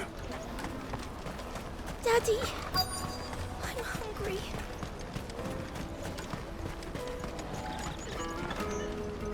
Did you see a boy run past?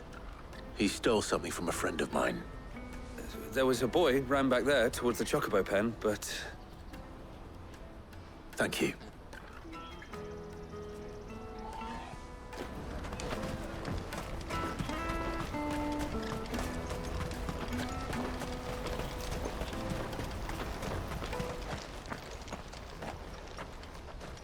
Oh, shit. Cornered. It's all right, Hansa. I'm not going to hurt you. I just want to ask you some questions. Fine. Not like I've got a choice. I'm looking for the people who are making you steal for them. Who are they? Called themselves the Carstones. They said they'd give me good gill if I did what they told me. I knew they were bad, but bread doesn't come for free. Didn't come at all half the time, before I started buzzing for them. You know, if I didn't do it, they'd just pick on someone else. Someone they could push around easier. Hansa. You found him then? Jill. Where are the other two? Eloise is watching over them. She sent Goots and I to look for you. You're... him! I haven't got your pass anymore, if that's what you're after. I gave it to the Carstones. Whatever you do to me, I can't get it back. Not that I go against them anyway. If it weren't for their gil, me and my mates would have starved.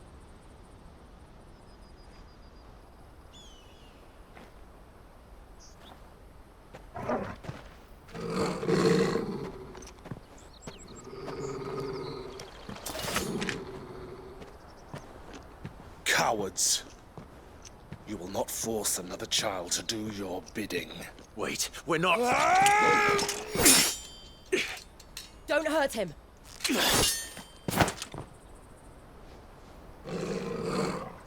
You're making a mistake.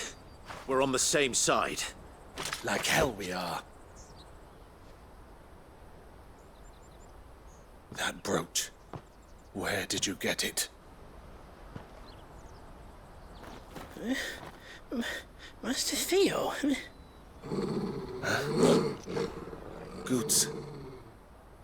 What are you doing with these people? Unless you're the ones my sister was talking about. Your sister?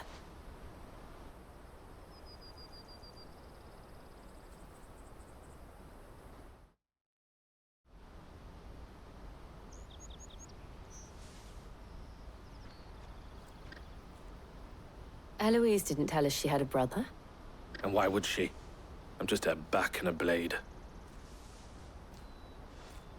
Theodore, at your service. Sorry about before. Theodore, what do you know of the cast stones?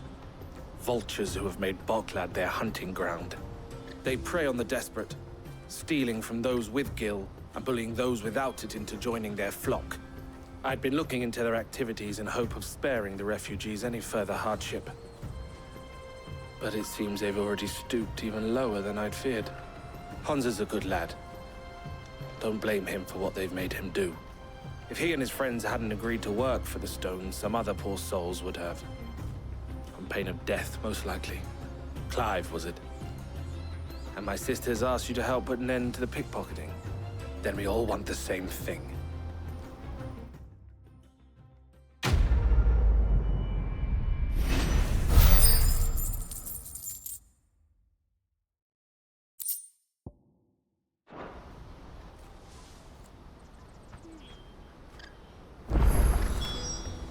Oh, where is it? So, what's the plan? What else? We find the cast stones, and we crush them. You get your trader's pass back, and I make Boklad a safe place again. All right then. All right then. Honza, where are they camped? Don't worry. They'll never know you told us. Couldn't if I wanted to. They always come to town to collect the passes. Meet us outside the gate. I tried following them once, but they spotted me halfway down the trail. Said they'd string me up. We'll try it this time. Which way were they going? Back down the road towards Leighton's Cleft. To Leighton's Cleft, then?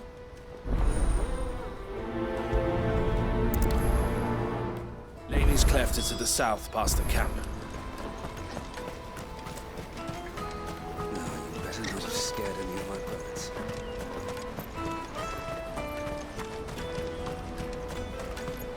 That's that, then. Daddy! There are no crystals here.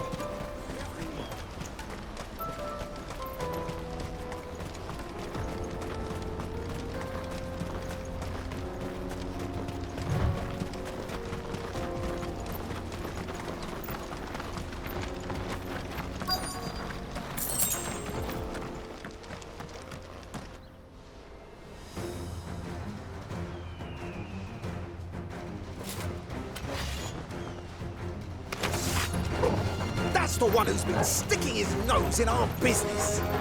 You should have known with your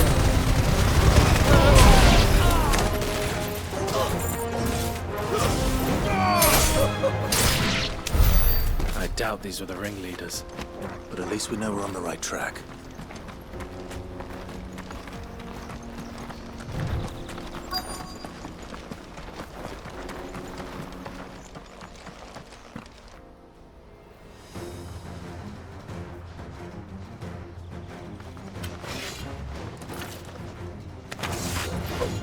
We got company!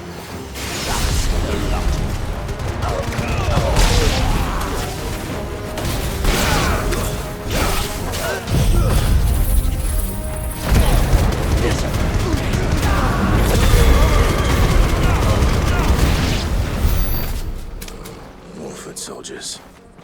Fewer now.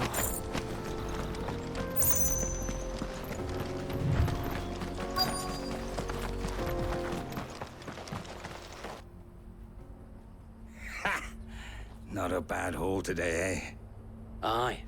Some of our new recruits are natural-born ne'er-do-wells. Especially the little ones. That Hans has got nimble fingers, all right. It will be a shame when they chop them off. But till then, let's make the most of it. Scum. The leaders of the cast stones, I take it. They don't deserve any mercy, Clive. I wasn't planning on showing them any. We're ready when you are, Theodore. Oh, I'm ready.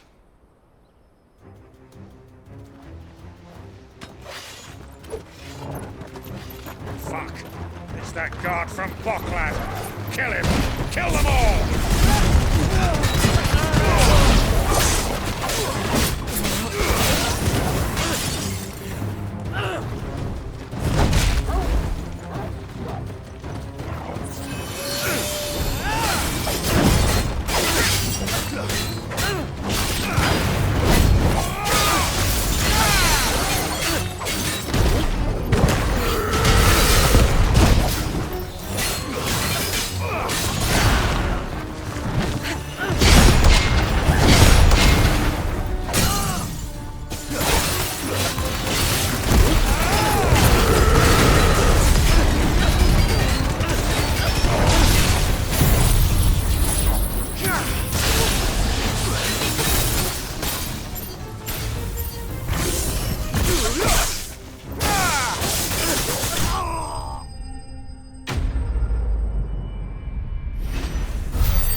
And they say crime doesn't pay. Gold chains, rings, purses. And traders' passes. Dozens of them. Have the names been changed? Not yet. I recognize some of them. No doubt Goots's is somewhere among them. Now I just need to sort through it all and return everything to the people it was taken from. We should go and give Eloise the good news. Can we leave things here in your hands, Theodore? Of course. Oh, and, be sure to tell her of the part I played, won't you? We'll be glad to.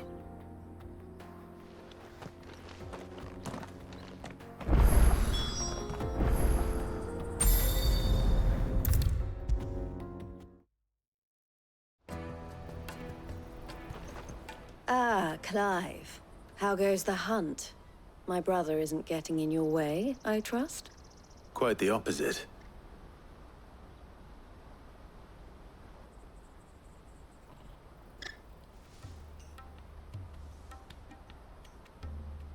So it was the cast stones who were behind it all.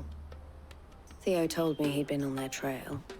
And their demise solves 3 problems at a stroke. That of the pickpockets, the bandits pulling their strings, and the passes they were stealing. I only hope yours is among the items you recovered. Only time and Theo's return will tell. Speaking of whom, welcome home, dear brother. You are too kind, Eloise. Here, Clive. Goots's pass. Ask him to keep a closer eye on it from now on, would you? I will. Thank you. El, I've asked our boys to carry the rest of the goods back. Can I count on your help in sorting through it all? Of course. I'll make some space in the storeroom. I expect you'll soon be on your way, then. But it wouldn't do to leave without introducing yourself properly. Would it now? Sid. Don't look so shocked. We're on the same side. I don't understand. As you now know all too well, we at the Crimson Caravans are always happy to help those in need. For a small fee, we will move anything that needs moving. Be that goods to market, or bearers away from it. I was the first my sister helped escape. If it wasn't for her, I'd have been branded as a boy. I had no idea. It just so happens that we are seeking to expand our operation. And who better to join forces with than the leader in the field? Wouldn't you agree, Theo? I would. It seems our purpose is the same in more ways than one. So what would you say to working together again? It would be our pleasure. And our honor. The honor is ours. Here, Clive. This is for you.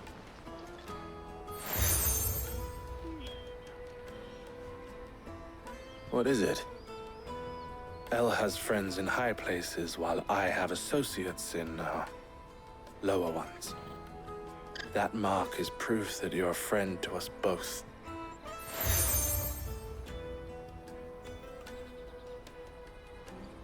I shall bear it with pride. Well, all that remains is to wish you a safe onward journey. Goots's pass should secure you a place on the caravan, but if you encounter any difficulties, we would be delighted to provide you with a coach of our own. For a discounted price, of course. Say, 9 million? We'll try the caravan.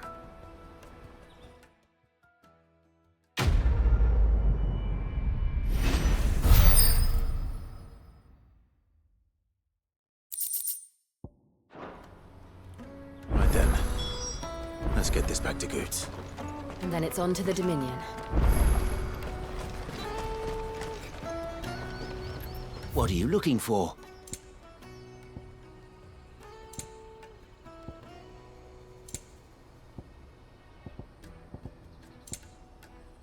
You're welcome anytime. Out of my sight, wretch.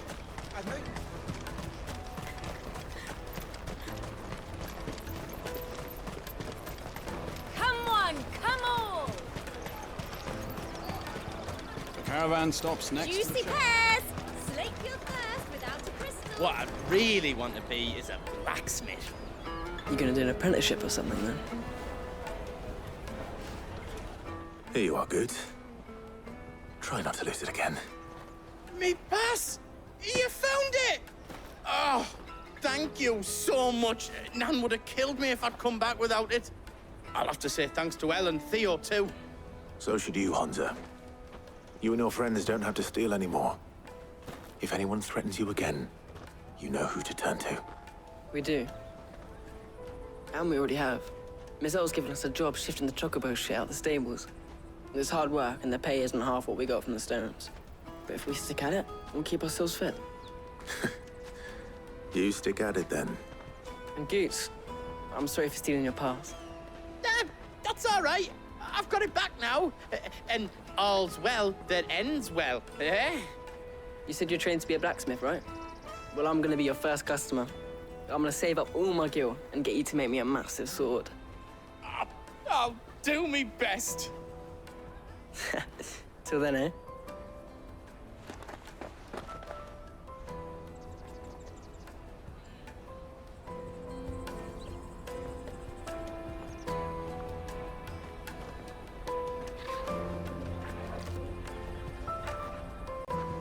All right.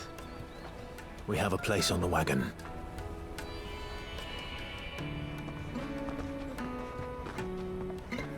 Remember, Goots, we're mercenaries. You hired us to protect you. Mercenaries. And you remember the plan? You're to ride all the way to Twinside. Jill and I will go with you as far as the outskirts, then find our own way in. I'll buy that stuff I need.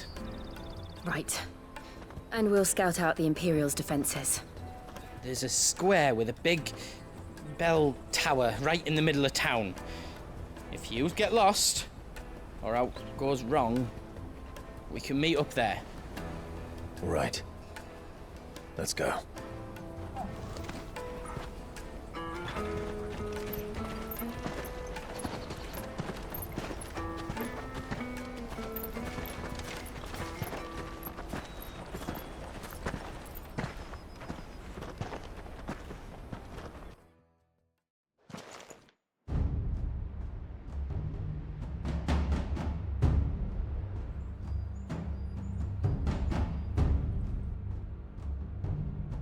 I see. And you're quite certain your father has no knowledge of Ultima? I am. I have no difficulty believing a sinister force has come to exert an influence on Sanbreque. But be that as it may, it is yet to claim my father. For better or worse, his radiance speaks his own mind. Then the fiend works from the shadows. I confess, when first you told me of this fiend, I had my doubts, and more than a few at that. A beast that labors to plunge Valisthea into turmoil, all in pursuit of your brother. But that wound is proof enough that evil is afoot. Then I have your answer, Your Highness. You will join me in my fight. I cannot. Not yet. Your Highness, please. As you are aware, the Dhalmekian army is at our gates. They have lost their mother crystal, and with it all hope of a negotiated withdrawal. It is but a matter of time before they invade. If Bahamut is not here to meet them, my people will be slaughtered. Though not by Hugo Kupka, thanks to Ultima's machinations. I know the fate of your people weighs heavy on your conscience, but if we do not put an end to Ultima's plans, they shall face a far darker fate. The chaos he would wreak would sweep all of Valisthea into the abyss. The lives of every man, woman, and child in the Twins are at stake. I believe what you say, Phoenix. But I have duties of my own, and I must discharge them. Come what may.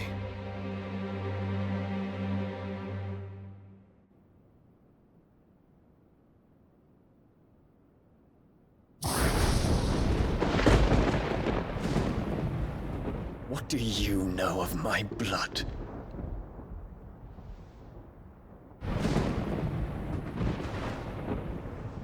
I know that it is wholly unworthy of the highest offices of state, which rightly belong to those of purer breeding. Alas. Your bloodline runs through the Oriflamme gutter, from a whore who weighed her child's worth in gil. Have you threatened my father? Of course not. I merely whispered in his ear that his mongrel son is plotting a rebellion. What? Sylvester listens to the words of his astrologers. And they have ears too. You have been feeding them your lies! Should you remain loyal to Emperor Olivier, his radiance may yet crown your head with laurel, and not with tar. Fork-tongued witch!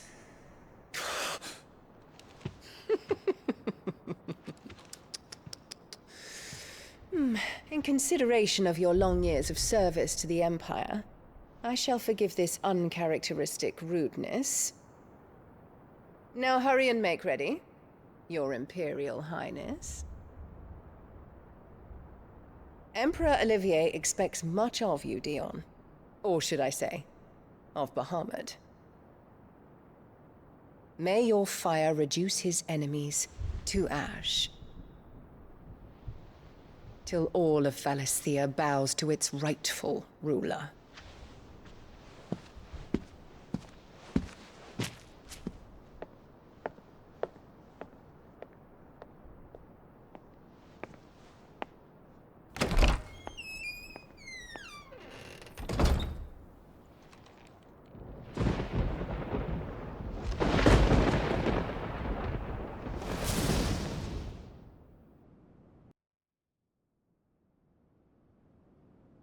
There is another darkness that has taken hold of Sanbreque. And until its grip is released, the flames of war shall spread ever wider, just as Ultima wishes. Forgive me. My family has caused you much grief. You are not her keeper, Phoenix. This is a matter for the Imperial household now, and as a member of that household, it falls to me to resolve it. At such time as that is done, what strength I have shall be yours.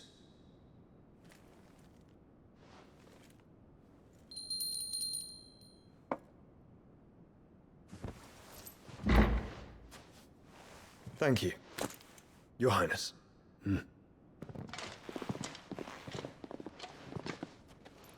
Let us take to the skies together, and bring a new dawn to Valisthea. I should like nothing more.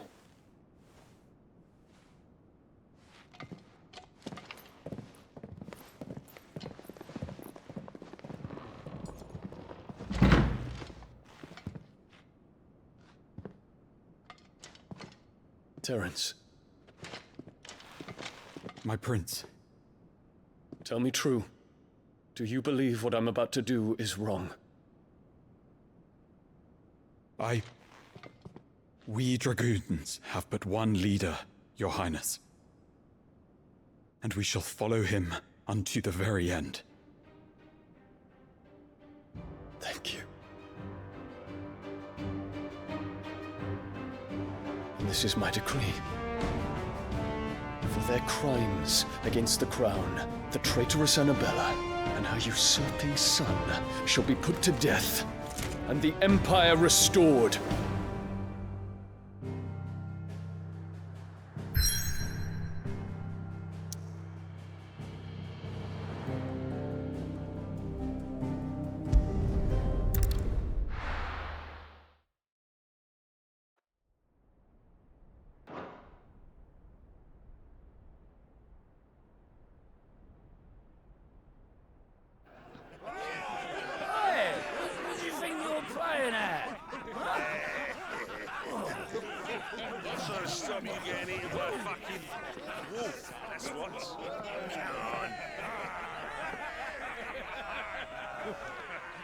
One would never guess that these people stood on the brink of war. They're afraid. They turn to drink to forget their fears. Anything you want to forget?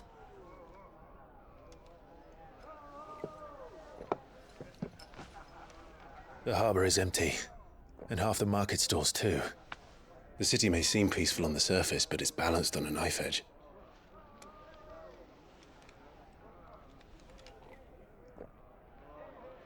Were we to give it a nudge, it might be just the distraction we need to reach the Mother Crystal. I thought you might say that. We should send for Gav.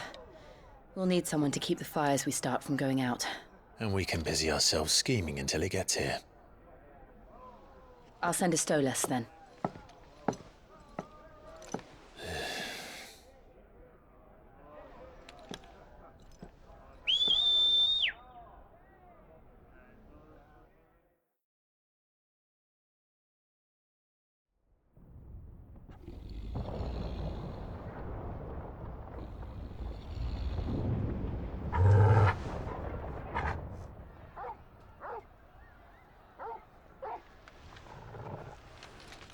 What is it, boy?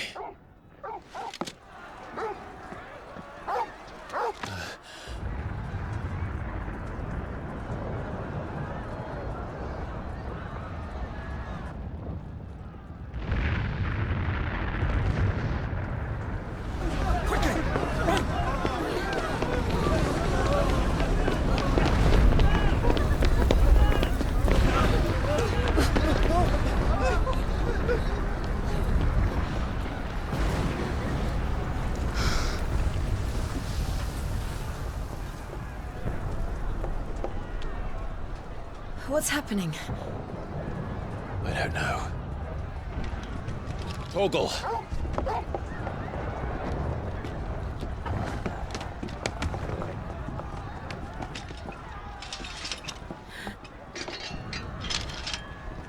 This way.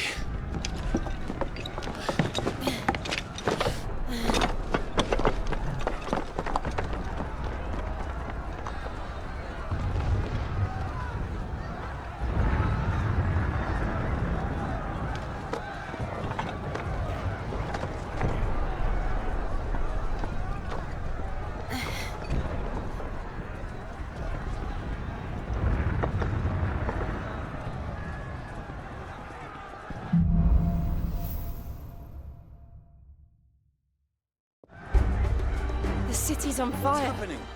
I'm sure Goots is fine. He'll be making for the square. The one with the bell tower. In the middle of town, right? Guard, watchman or sentry is to be slain on sight. But spare the citizenry. His Highness's orders were clear. Those were Imperial Dragoons.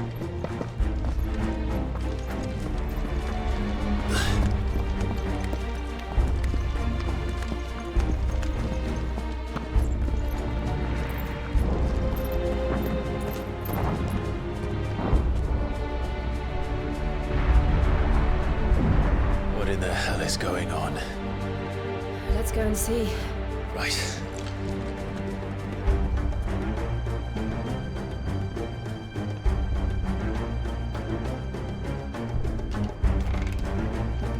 But first we find Goots.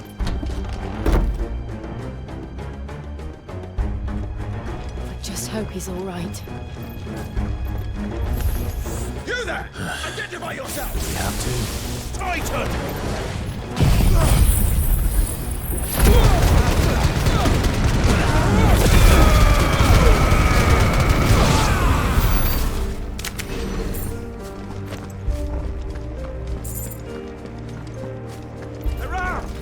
Quickly! Cut them down!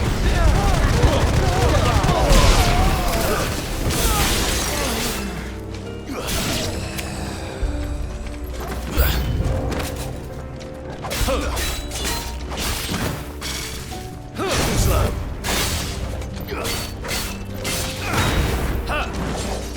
Nice try.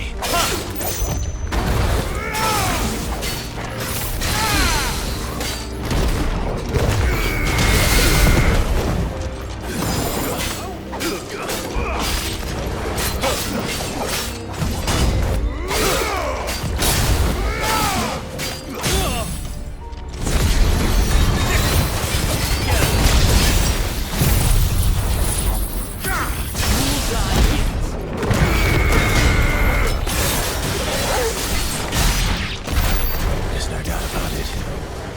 They're dragoons. What is this then? A civil war?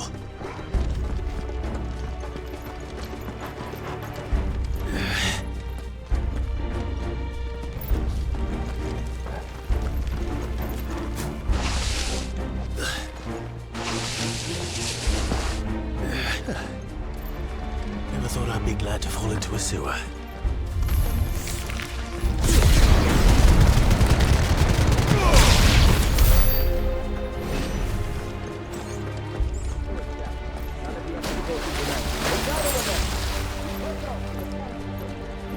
One of the men and women in the market. The evacuation is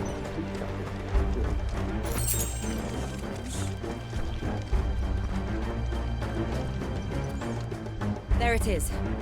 The bell tower. Right. Let's go.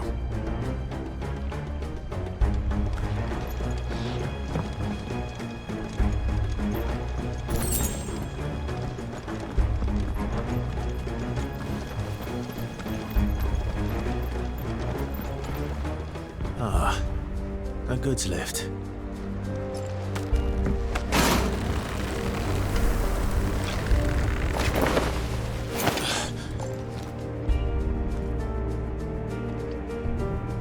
Where in Brigger's name did you come from?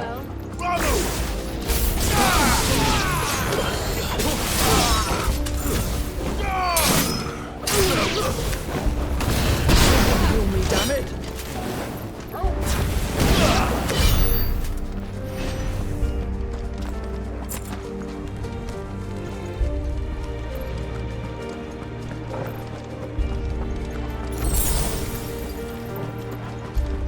Intruders!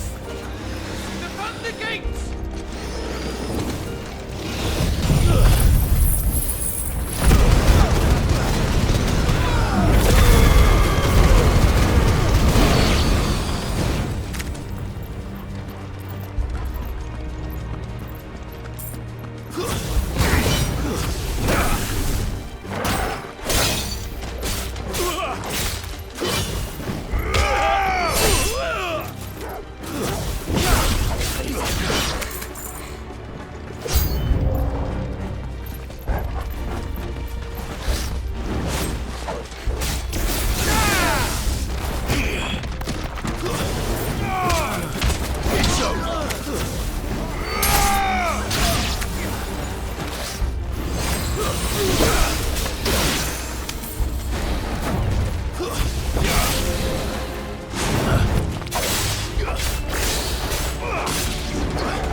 Eyes on the ramparts! Kill them!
Can you see him anywhere?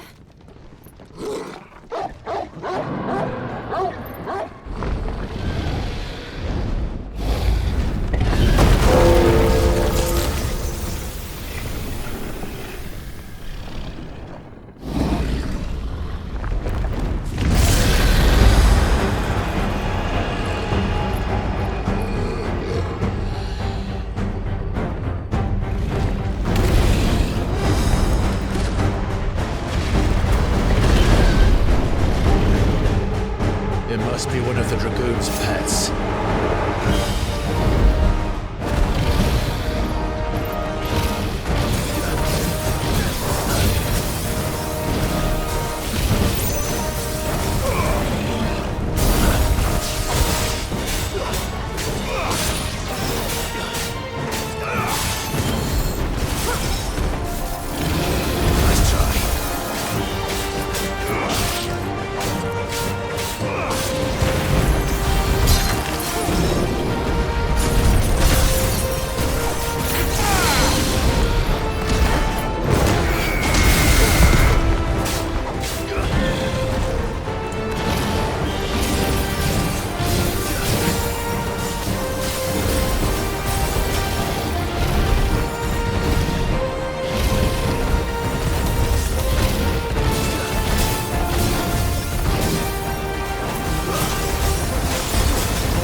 Get ready to move.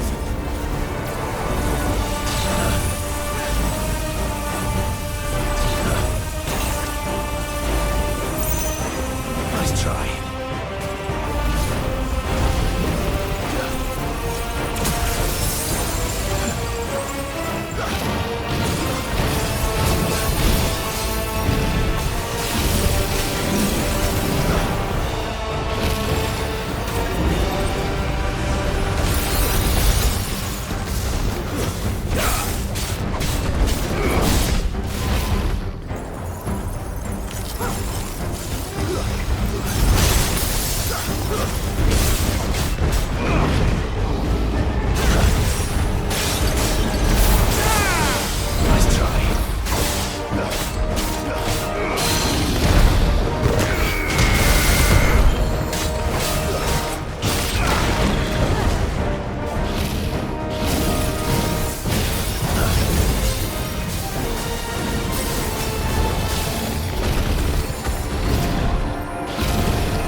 Over here, Clive!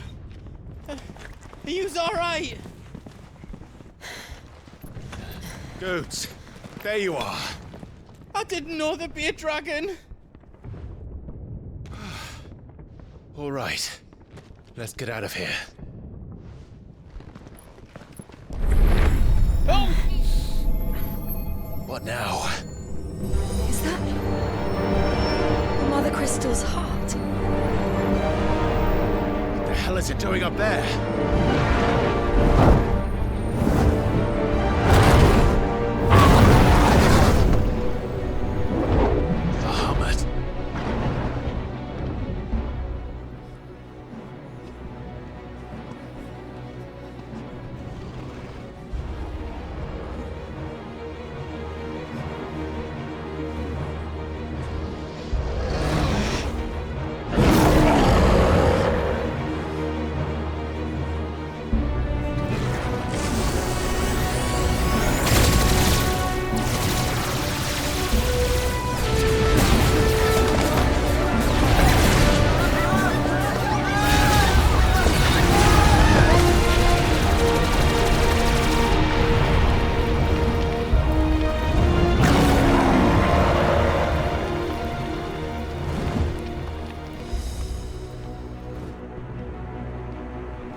Don't do this! We must leave. Now, Your Grace. I beg of you. This is not what he wanted. Something's happened. Forgive me, Yoda, but I must put a stop to this. Your Grace!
So, what do we do now then?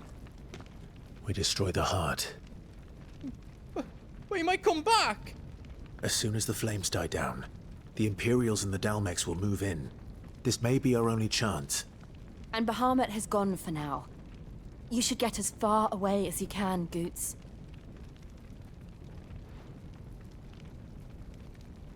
What? And leave you lot in the lurch? I can't do that. If you're staying, then so am I. I packed everything up before I made a run for it, so if there's out yous need, just ask. But I won't be giving it away for free. Nana'd never forgive us if I did. Thank you, Goots.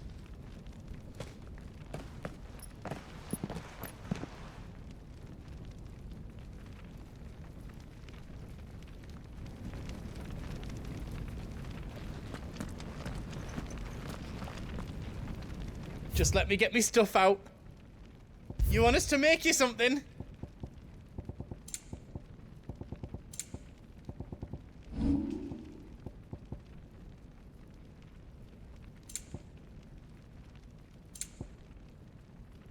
Anything else I can make for you?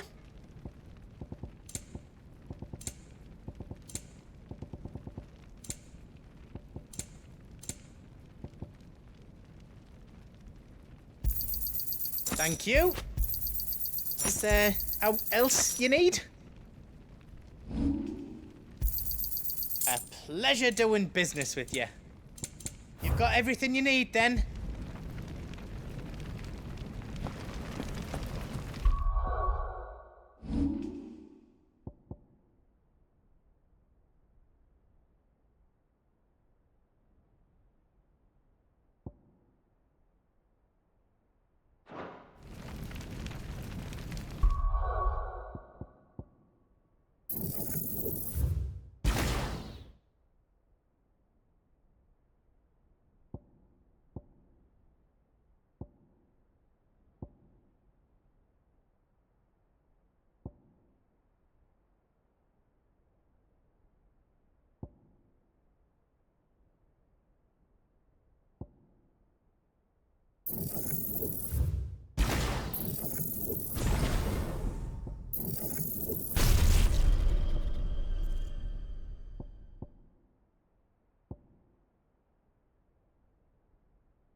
Drake's tail is right there, Clive.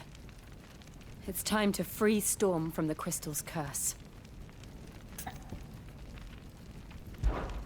Oh, it's past time.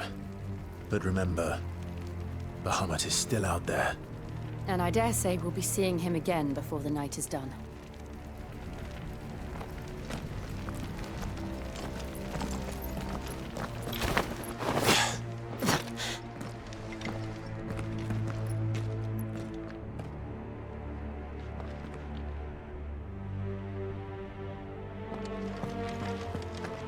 No more roads. We'll have to find our own path. Do you feel that, Clive? Ether.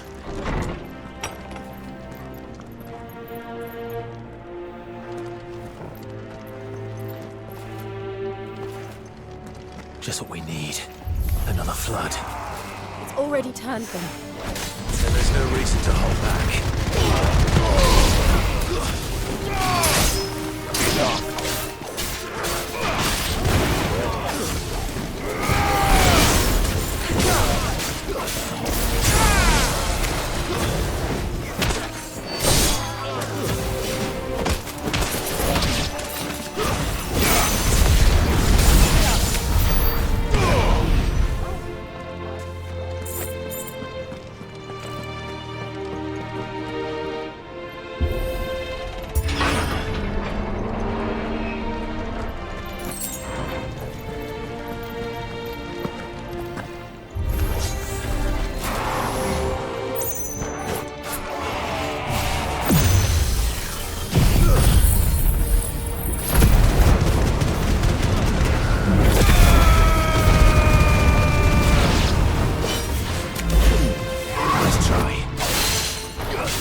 Must be a way to climb up.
Clive. It's too dangerous. Fuck! Hold on, Joshua! I'm coming!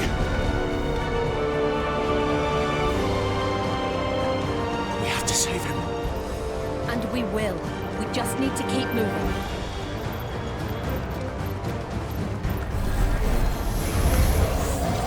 Them again! Not now!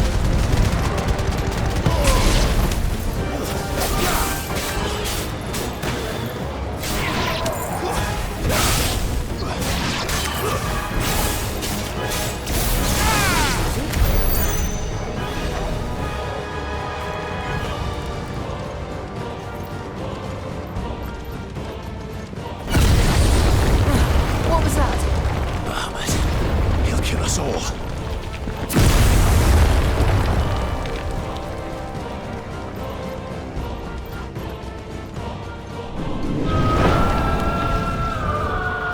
There he is.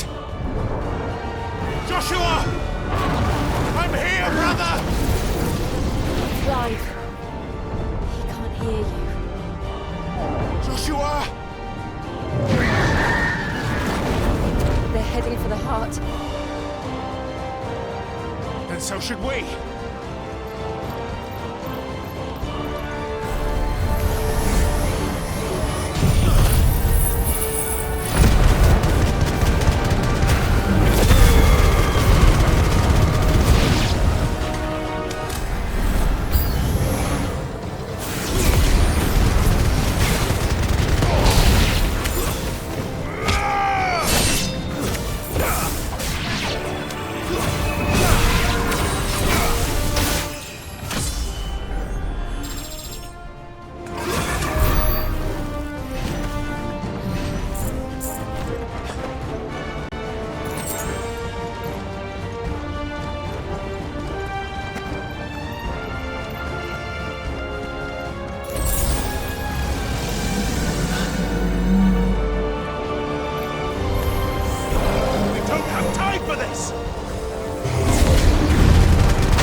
Are those the council chambers?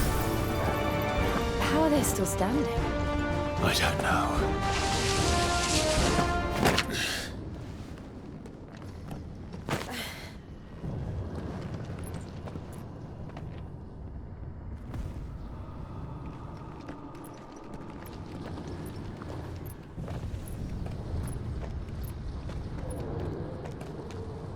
He'll be all right, Clive. He's a survivor. We're getting close.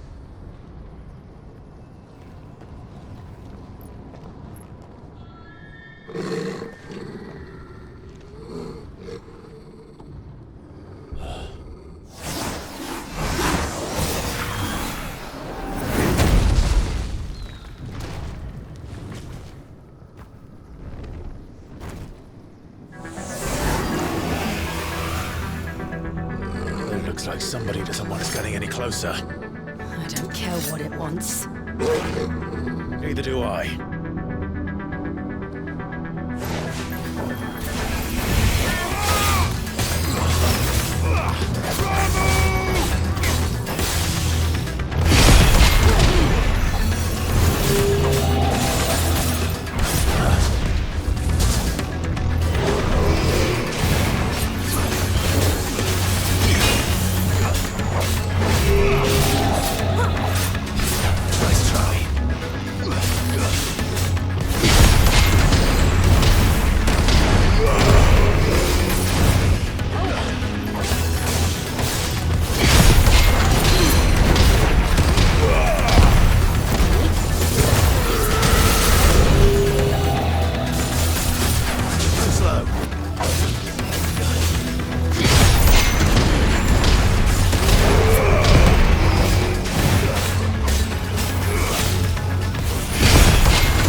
These beasts, they're getting stronger. We can think about them later. Right now, there's only one thing we need to focus on. the heart.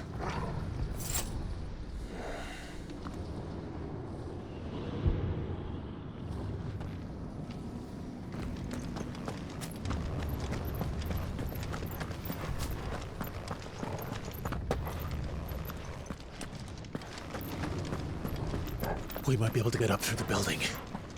It's worth a try.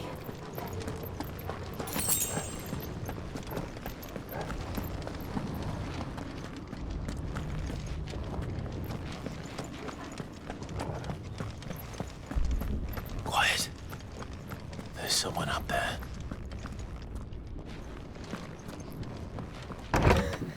Is someone there? Mother. It's you. What happened here? He tried to take him from me. Oh, my boy. My darling boy. Is this the child you made with the Emperor? Why, Mother? Why did you betray us all? You have no right!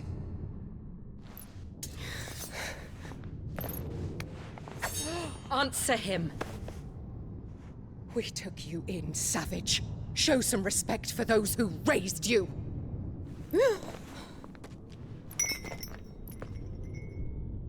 Honorable Elwyn, always thinking of his precious homeland. But what worth is a homeland in a world beset by the Blight? Father did not seek to protect his country. He sought to protect his people. A leader's duty is not to protect his people. It is to protect the source of his sovereignty. The noble blood that runs in his family's veins. So long as this bloodline remains unbroken, what does it matter if a nation falls? One can always found another. Unlike him, I did my duty. I preserved my line. I bore a son of the noblest blood, to whom the whole world might kneel. That is why I gave Rosaria to Sambrek, that I might join my line with the Lesages and birth a savior of this benighted land, blessed by both Bahamut and the Phoenix!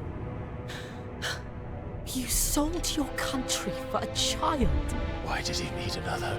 You had Joshua. I had nothing. You were always your father's son, so very strong and bold and daring, and yet you failed to awaken. Would that Joshua had been granted 1/10 of your strength? Oh! How the nobles laughed that Elwyn's firstborn was surely the son of a concubine, and my own, not long for this world. The shame of it! The shame of being slandered by one's inferiors! How could you ever know how that feels? It should have been you! Why didn't the Phoenix choose you? Joshua's every waking moment was spent trying to shoulder the burden that you and the Phoenix and the Duchy foisted on him. That's why I became his shield. To help bear the weight. But what did you do? You betrayed your own blood and surrendered your son to his fate! Joshua, my darling boy. I never meant to hurt him. The soldiers' orders were clear.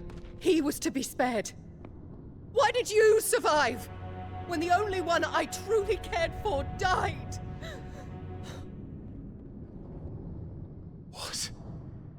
Have you not looked out of the window? Joshua is here! The Phoenix lives on! He's battling Bahamut as we speak!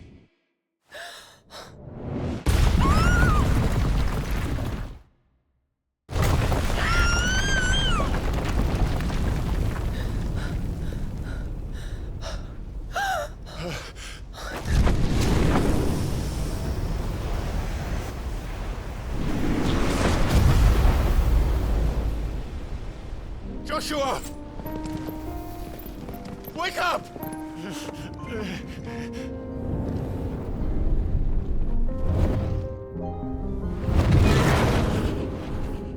I am a shield of Rosaria.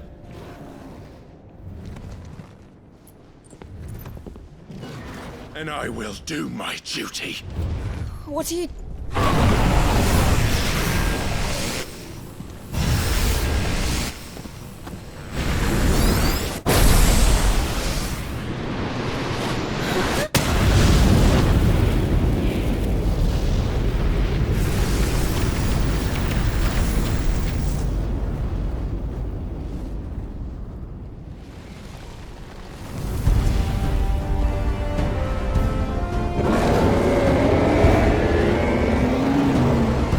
Wait.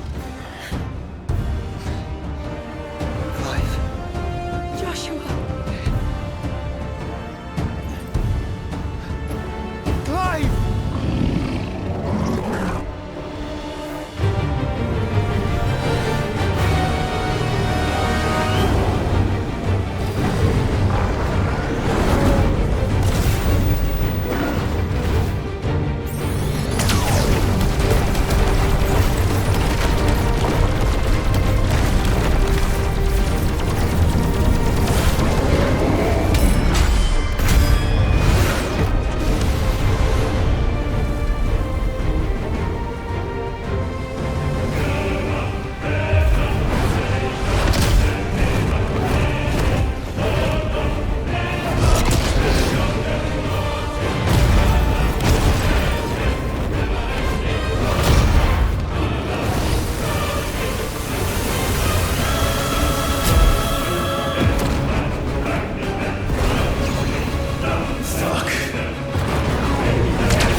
never found her.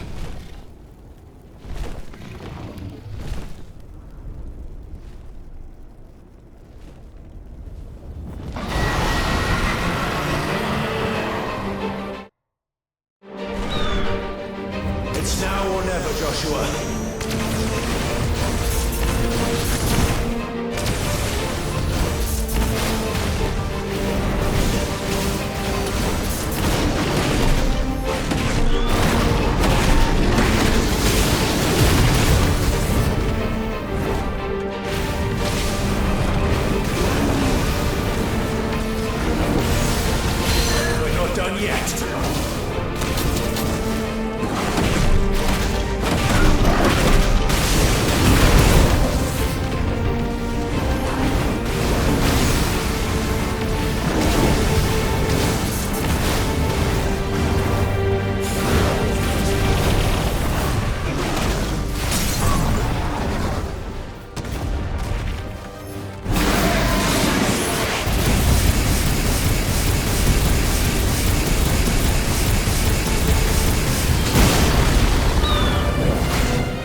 Sure.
What now?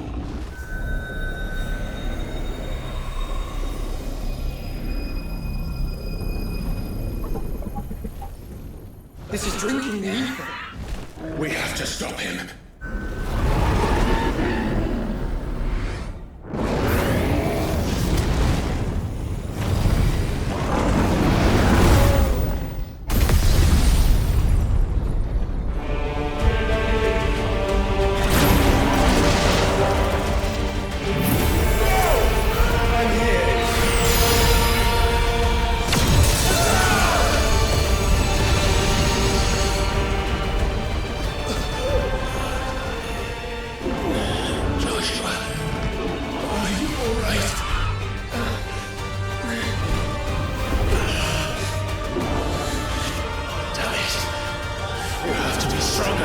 Come on, Ifrit. Show us your true power.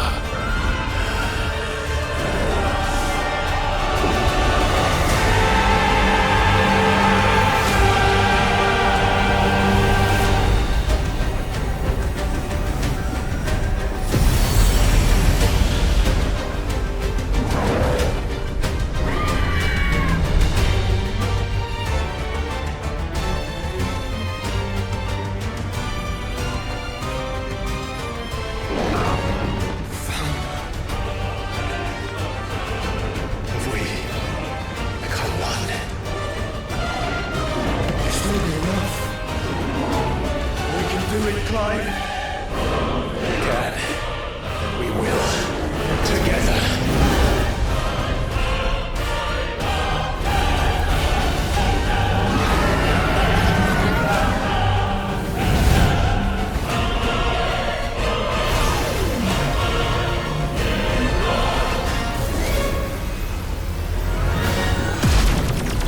Are you ready?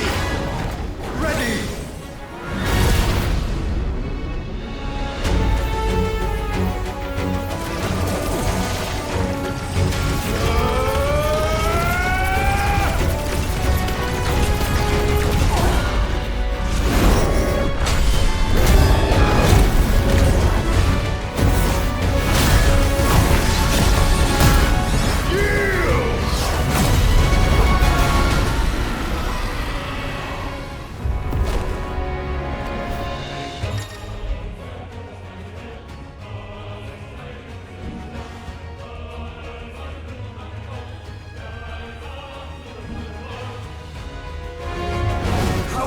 To match such power by trusting in our own.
the world.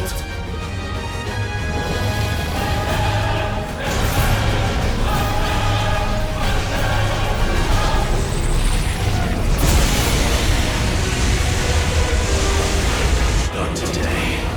Come on, Joshua!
Joshua! Clive!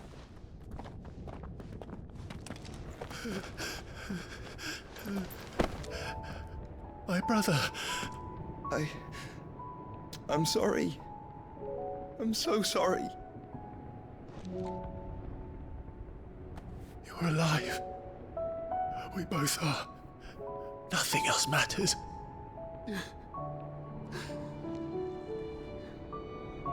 I never dared hope that I would see this day.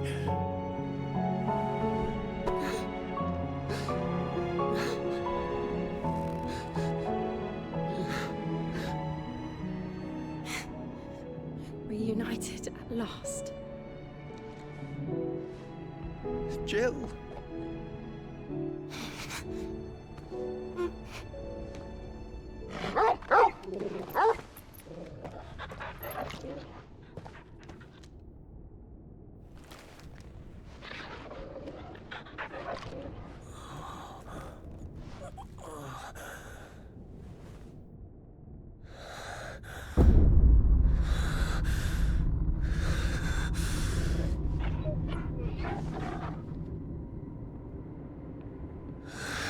This is for my father!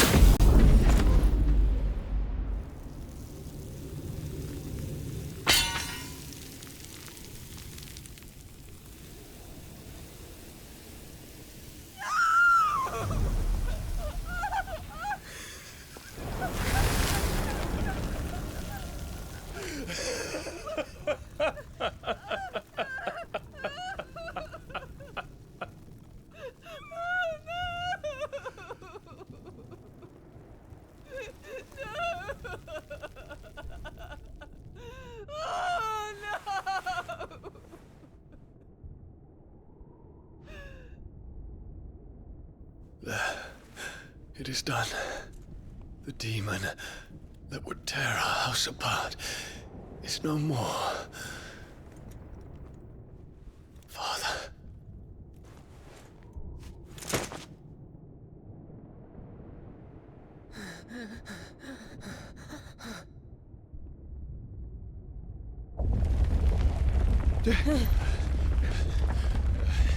The Mother Crystal.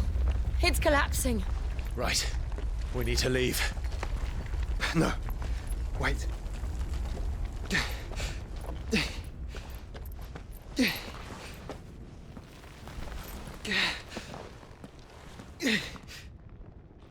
I owe him a debt. Fine.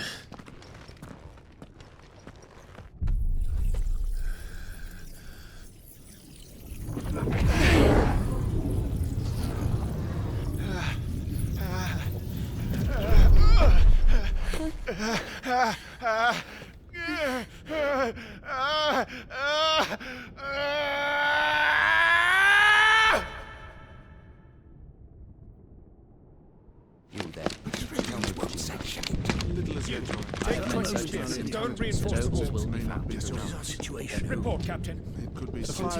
Can nothing be done to call them off?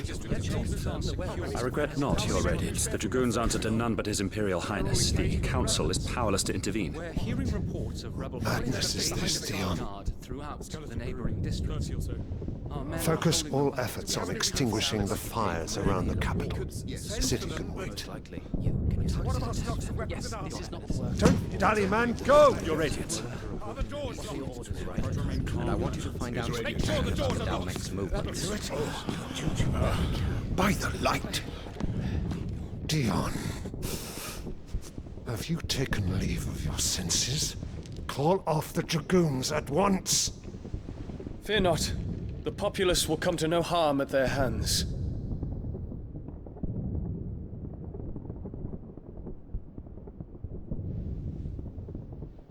I am here to save you, Father.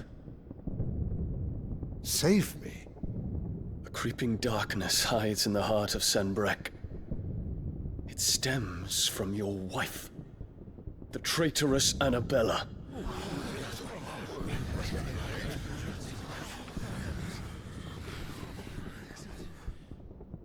Not another word, Dion.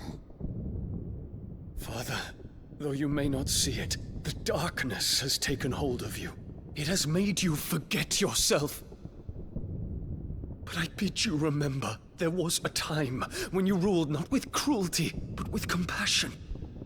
Why now do you turn your back on your people? Why now do you seek to stoke the fires of war? You too have borne witness to this change, Your Eminences. And you know, as well as I, who is responsible for it. A puppet now sits upon the throne, but cut his strings, and the master loses the power! What? Dion, you bear steel before your emperor? Guards! Take him!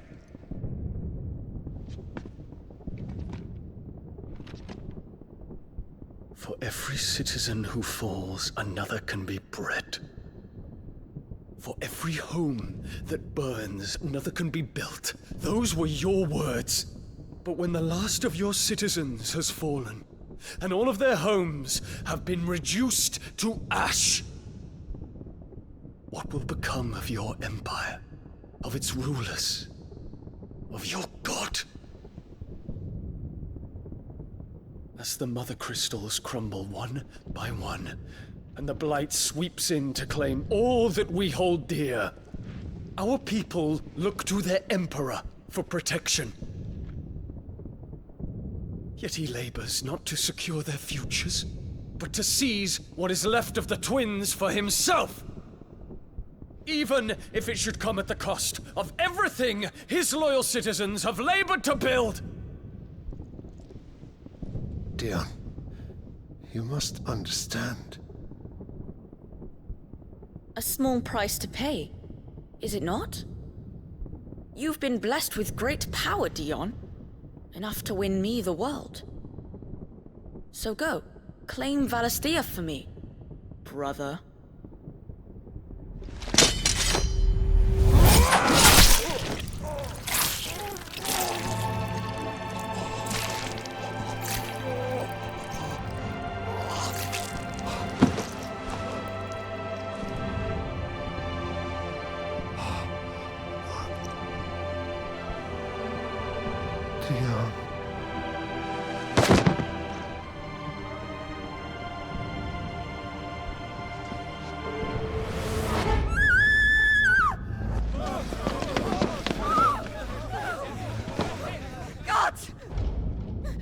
gods!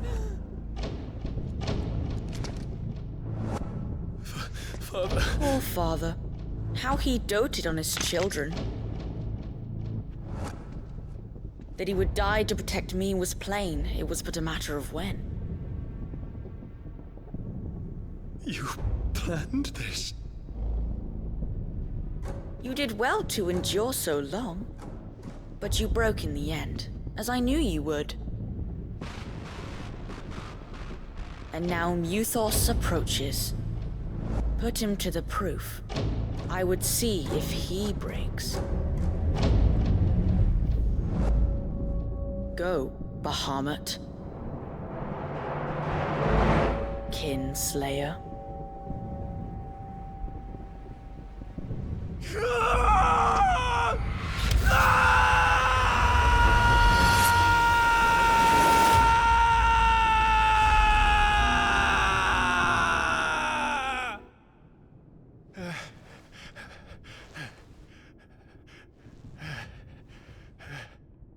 Not again. Brother? It's a long story.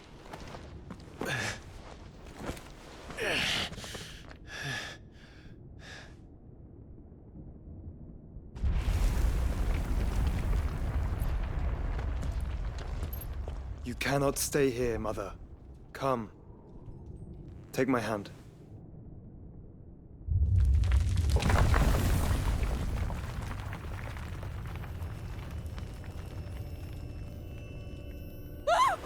Get away from me!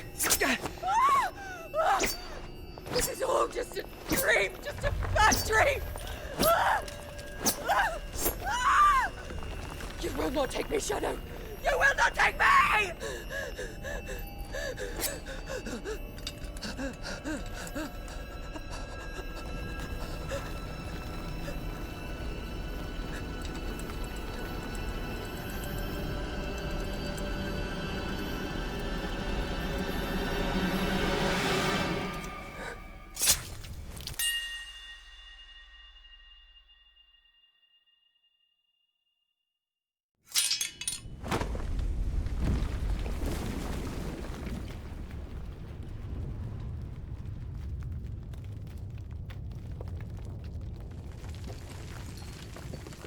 Mother.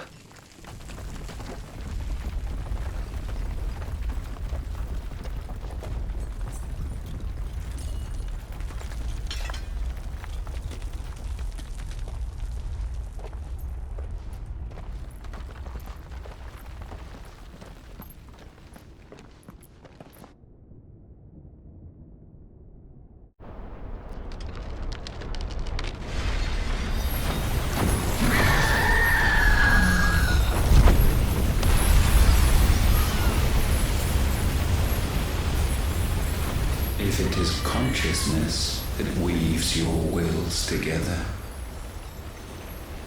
consciousness that blurs the boundary between your own will and that of others, then we shall set you apart once more. The ties that bind you shall be severed, and humanity return to its proper place.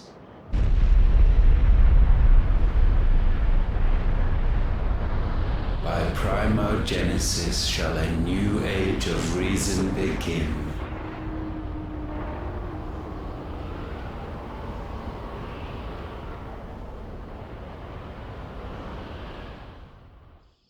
Relax, Your Majesty.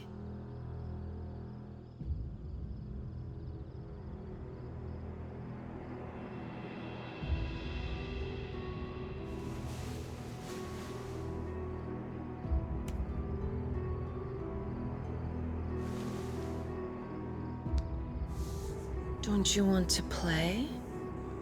It's been a long time. If that is your wish. Men, you are as meek as all the others.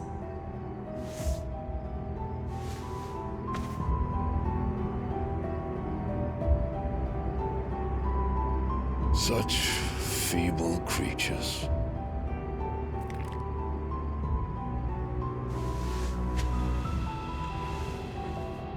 Gifted the power of icons, yet slaves to fickle emotions which usher you to your doom. And so you bind your fragile wills with strands of consciousness.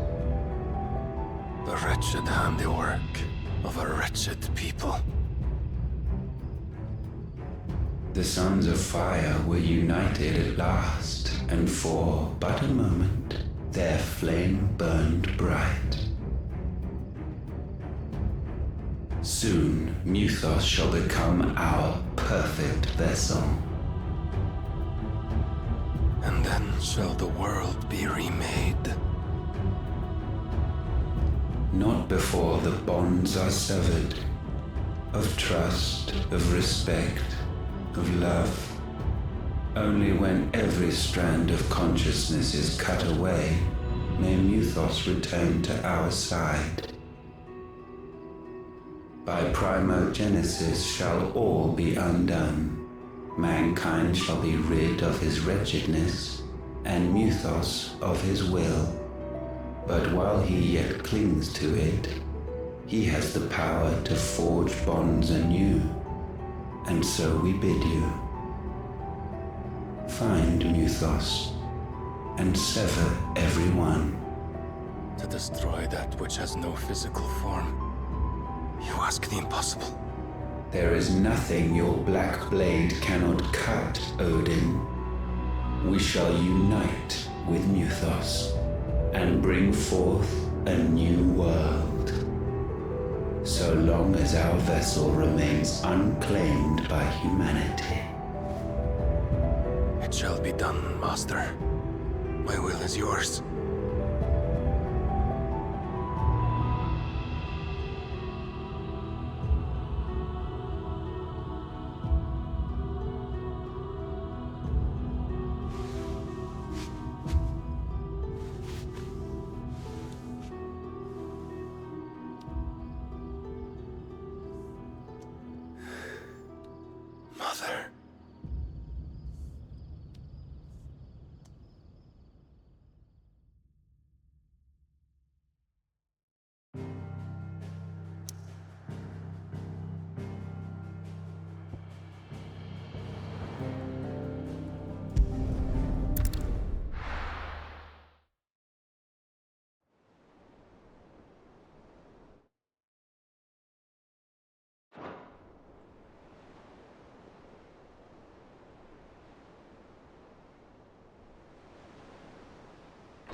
How is your brother?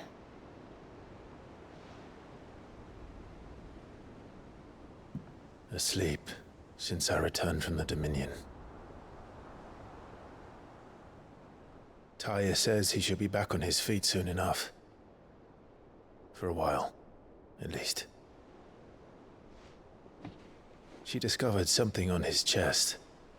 A swelling, circled in stone. The curse.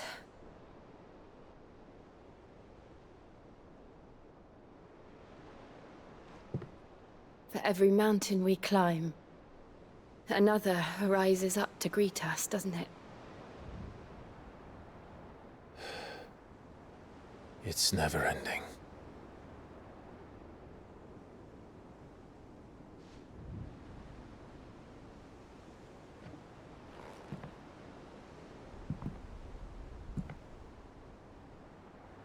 Even the sky seems to have grown tired of it all.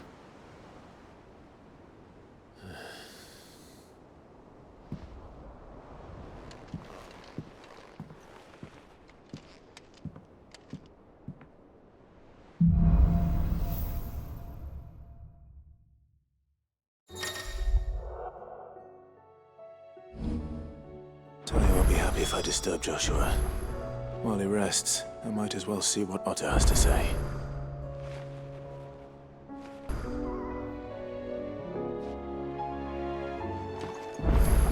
It will take time to come to terms with everything that happened in the Dominion. But time is the one thing we always seem to lack.